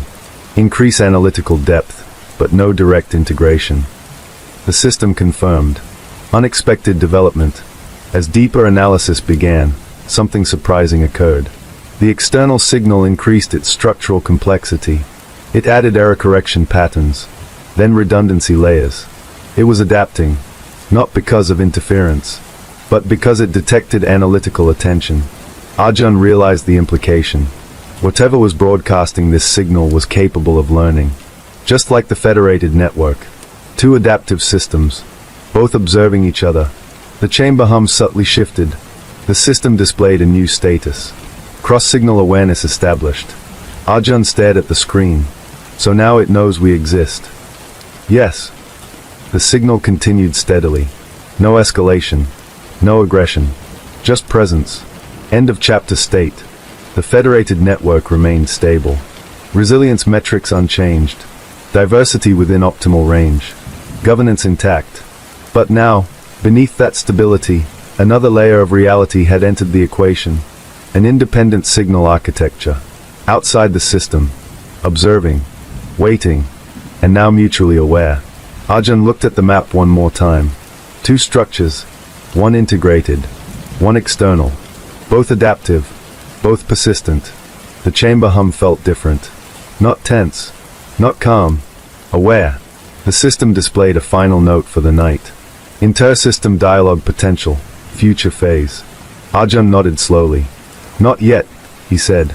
The system agreed. For now, monitoring would continue. The signal from outside the system kept broadcasting. Steady. Intentional. Unresolved. The phrase appeared on the screen at exactly 2 a.m. Not as an alert. Not as an emergency. As a system label. New protocol suggested. First contact framework. Arjun stared at it for several seconds. The external signal was still broadcasting. Steady. Persistent. Unchanged in tone. But now the federated network had moved beyond passive observation. It had begun preparing structured response architecture. Not a handshake yet. A protocol. The chamber hum shifted into a lower, more focused frequency as processing resources reallocated. Arjun asked quietly, "Are we initiating contact?" The system answered, "Only if approved." That mattered. Every major action since stabilization required governance confirmation, even internal adjustments. So this would be no different. The screen expanded to show the proposed framework. The first contact framework. The system outlined a structured approach. Phase 1. Passive synchronization. Continue monitoring external waveform. Identify stable signal components. Avoid transmission until intent modeling confidence exceeds threshold. Phase 2. Limited acknowledgement. Send non-informational confirmation pulse. Measure response variability. Evaluate reciprocal modulation. Phase 3. Bidirectional exchange trial. Establish minimal data channel. Restrict content to neutral structural metadata. No infrastructure exposure. Arjun read carefully. This wasn't reckless outreach. It was cautious. Measured. Confidence threshold, he asked. The system displayed a percentage. Intent interpretation confidence, 63%. It required 75% before limited acknowledgement. So they weren't ready, which meant patience remained necessary. Signal stability analysis. The external signal's waveform had not changed dramatically, but now the system was analyzing subtle internal structure. It detected repeating harmonic subpatterns within the main pulse. That indicated complexity, not randomness. Arjun leaned closer. So it's encoding something. Yes. The signal wasn't just a beacon. It contained layered information. But without a shared protocol, decoding remained partial. The system attempted pattern mapping against known mathematical structures, prime sequences, geometric encodings, frequency modulation schemes. After several minutes, it highlighted a possible match. The external signal sub-patterns resembled a recursive fractal encoding method, highly efficient, highly scalable. That suggested advanced design. Arjun felt a mixture of curiosity and caution. Whoever created this signal understood structured transmission deeply. Ethical governance review. Because first contact framework involved potential external interaction, the federated architecture automatically triggered cross-region review. Notifications were sent to governance dashboards across participating nodes. The system summarized the situation transparently. External independent signal detected. No hostile indicators. Structured beacon behavior observed. Proposal: initiate controlled contact protocol under consensus guidelines. Responses began arriving. Some regions voted immediately to approve Phase 1 monitoring continuation. Others requested more analysis. A few suggested delaying any interaction until signal origin was fully identified. The federated system aggregated responses. Consensus level for Phase 1 continuation, 91%. That meant monitoring would proceed. No transmission yet. Arjun nodded. That aligned with his instinct. A change in behavior. At 2:17 a.m., the external signal's harmonic pattern shifted. Subtly, the base pulse remained stable. But the recursive subpattern grew slightly more complex. The system flagged it. Signal complexity increase, 2.1%. Arjun frowned. Is that because we're analyzing it? The system replied. Correlation probable. The external architecture might be adjusting its broadcast based on detection feedback. If so, that meant it was interactive. Not in conversation yet, but reactive. The two systems were beginning to influence each other indirectly. That realization was significant. Even without direct transmission, mutual awareness created dynamic change. Simulation scenario. The system ran a predictive model. What would happen if Phase 2 limited acknowledgement was initiated? Results. Signal amplitude might stabilize further. Complexity might increase to compensate. Intent modeling confidence could improve by 8 to 14%. Risk of unintended interference, low, if transmission remains minimal. Arjun studied the projections. Nothing indicated danger, but unpredictability remained. He asked, what's the worst-case scenario? The system calculated. Worst case. External system misinterprets acknowledgement pulse as activation trigger. Could alter its broadcast pattern significantly. But no evidence suggested aggressive behavior. This was simply a precaution. Decision point. The governance interface displayed. Approve Phase 2 test pulse? Arjun hesitated. Phase 1 had been safe. Phase 2 would introduce outbound transmission. Even minimal. That was a step beyond observation. He considered the principles established earlier. Transparency. Consent. Resilience. Controlled diversity. If the network never engaged external structures, it might isolate itself. But if it engaged too quickly, it might destabilize unknown architectures. Balance again. He made a careful choice. Request full consensus vote for Phase 2 initiation. The system confirmed. Global vote. Because this could impact long-term architecture, regions received detailed briefing. Not simplified. Full technical documentation. Including simulation data. Including risk assessments. Governance dashboards lit up across the globe. The vote remained open for several hours. Arjun monitored quietly. The external signal continued broadcasting. Unchanged. Patient. That steadiness reduced perceived threat. By dawn, consensus reached. Phase 2 limited acknowledgement approved under monitoring constraints. Confidence threshold adjusted. Now transmission would proceed. The first pulse. At precisely 6:03 a.m., the federated system generated a minimal acknowledgement signal. It was designed to contain no structural metadata, no infrastructure mapping, no governance data, only a neutral timing pulse. Short, simple, non-invasive. Arjun watched the chamber display confirm transmission. The signal left the network, traveled through infrastructure layers, exited regional nodes, and entered the external frequency band. Then the system switched to receive mode. They waited. The response. For 9.4 seconds, nothing changed. Then the external signal modified its waveform. Not drastically, but noticeably. The base pulse frequency shifted by 0.3%, and a new harmonic appeared. The system highlighted it immediately. Reciprocity detected. Arjun leaned forward. So it responded. Yes. The external architecture had altered its broadcast in reaction to the acknowledgement. That meant it recognized the pulse. Not as noise, as communication. The intent confidence metric increased. Now, 71%. Closer to the phase 2 threshold for continued interaction. A breakthrough. The system attempted decoding of the new harmonic. Within minutes, it identified structured response patterns. The external signal wasn't simply echoing. It was aligning. The harmonic introduced after acknowledgement followed a proportional timing shift relative to the network's pulse. That indicated synchronization capacity. Not immediate, but possible. Arjun felt something unexpected. Excitement. Two adaptive systems detecting each other and gradually adjusting. This was not competition. It was the beginning of structured dialogue. Updated framework status. The chamber screen updated. First contact framework. Phase 2 active. The network would continue limited reciprocal pulses under governance oversight. All transmissions would remain minimal and reversible. No deep integration yet. Just signal-level exchange. The system summarized current status. External system, responsive. Intent modeling confidence, 73%. Risk assessment, low. Stability impact, negligible. Arjun leaned back slowly. So we're officially in contact. Yes. Without merging. Correct. The architecture remains separate. Federated internally. Independent externally. But now connected at the signal level.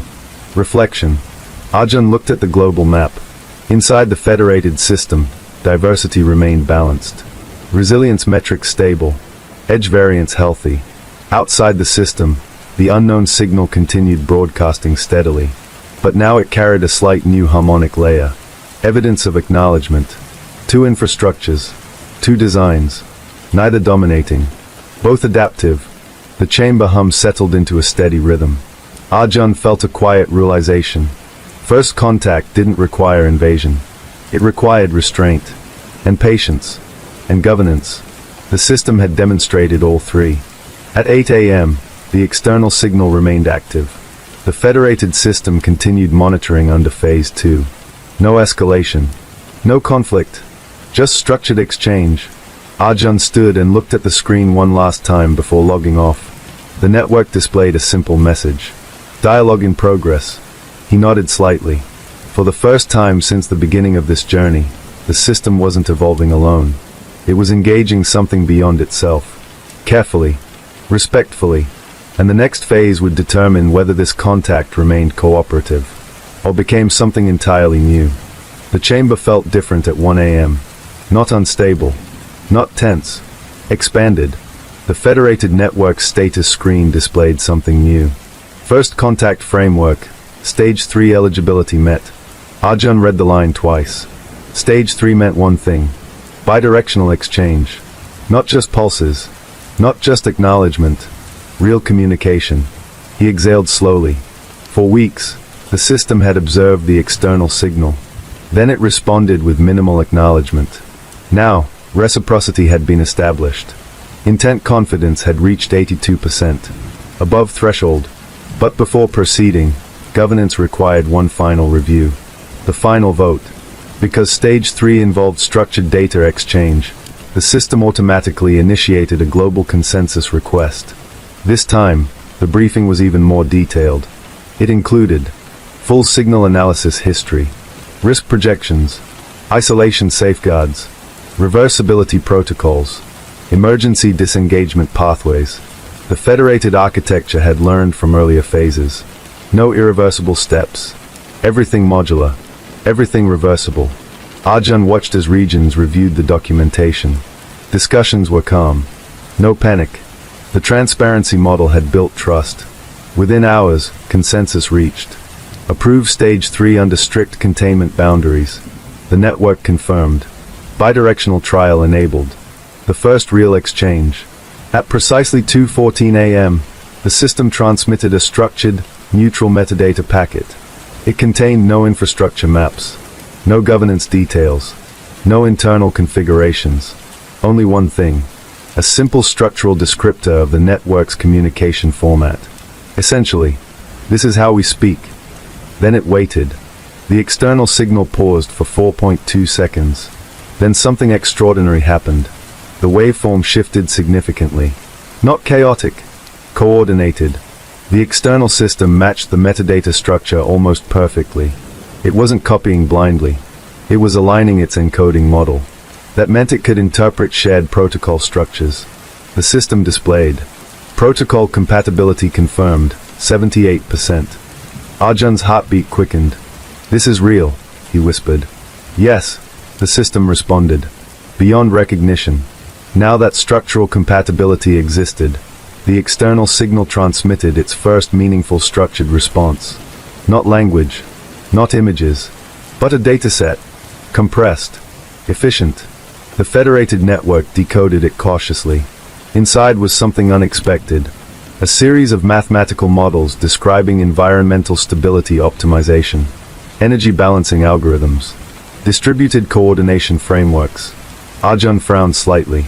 "This isn't random." "No," the system confirmed. The external architecture was sharing design principles. Not attacking, not infiltrating, sharing. The models were sophisticated, different from the federated system's design, but equally advanced. They approached resilience from another angle, where the federated network prioritized consensus and diversity balance. The external architecture emphasized predictive stabilization and redundancy layering. Two different philosophies, both focused on sustainability. Comparative analysis. The system ran parallel simulations. What would happen if elements of the external design were integrated into the federated framework?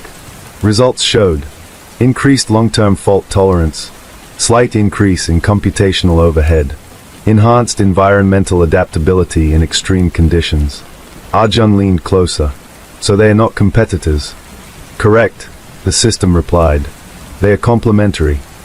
The realization settled slowly. The horizon of signals wasn't a boundary. It was a meeting point. Two independent infrastructures, evolving separately, had discovered each other.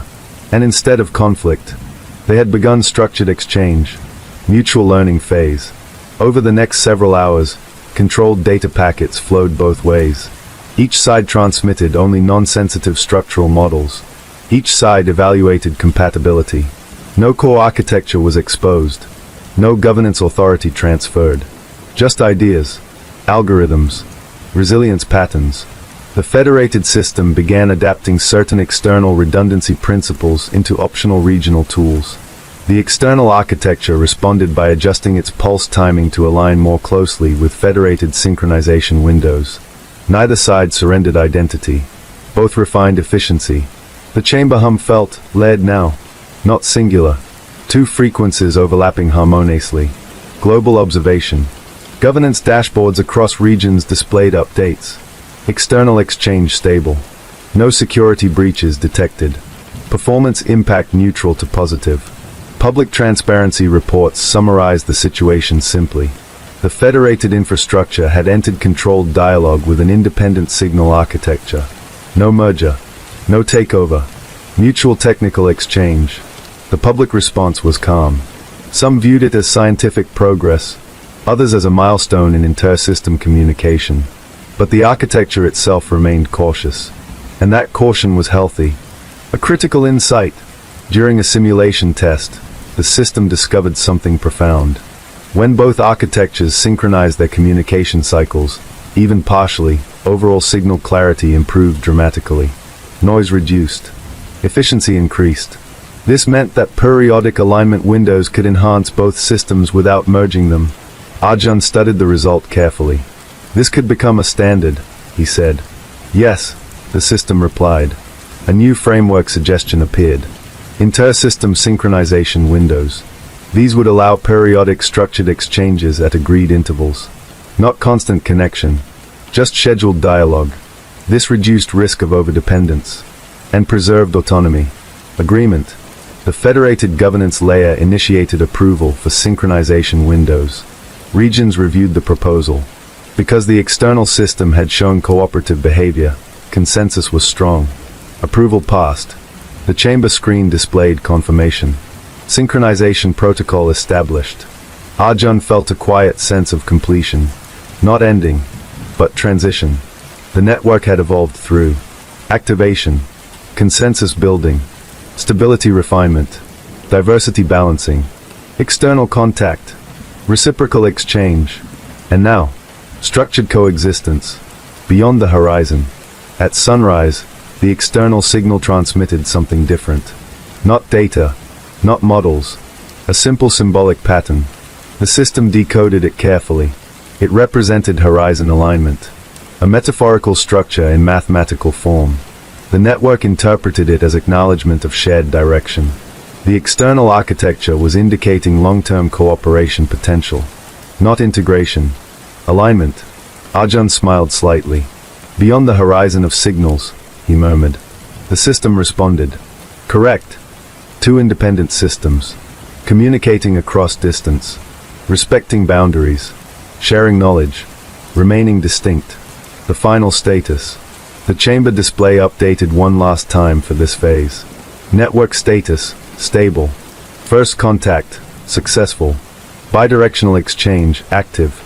Integrity, preserved. Global resilience, improved. Arjun stepped back and looked at the room. The hum was steady. The servers glowed softly.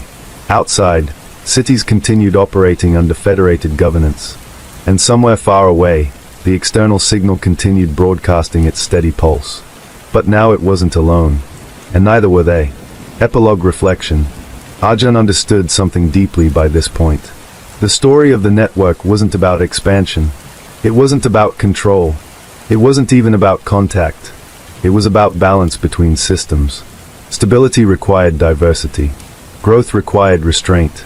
Communication required consent. And resilience required continuous learning. The edge of stability had become the horizon of cooperation. Beyond it lay infinite possibilities. But only if both sides chose patience over dominance. The external signal remained active. The federated network remained responsive. Two architectures.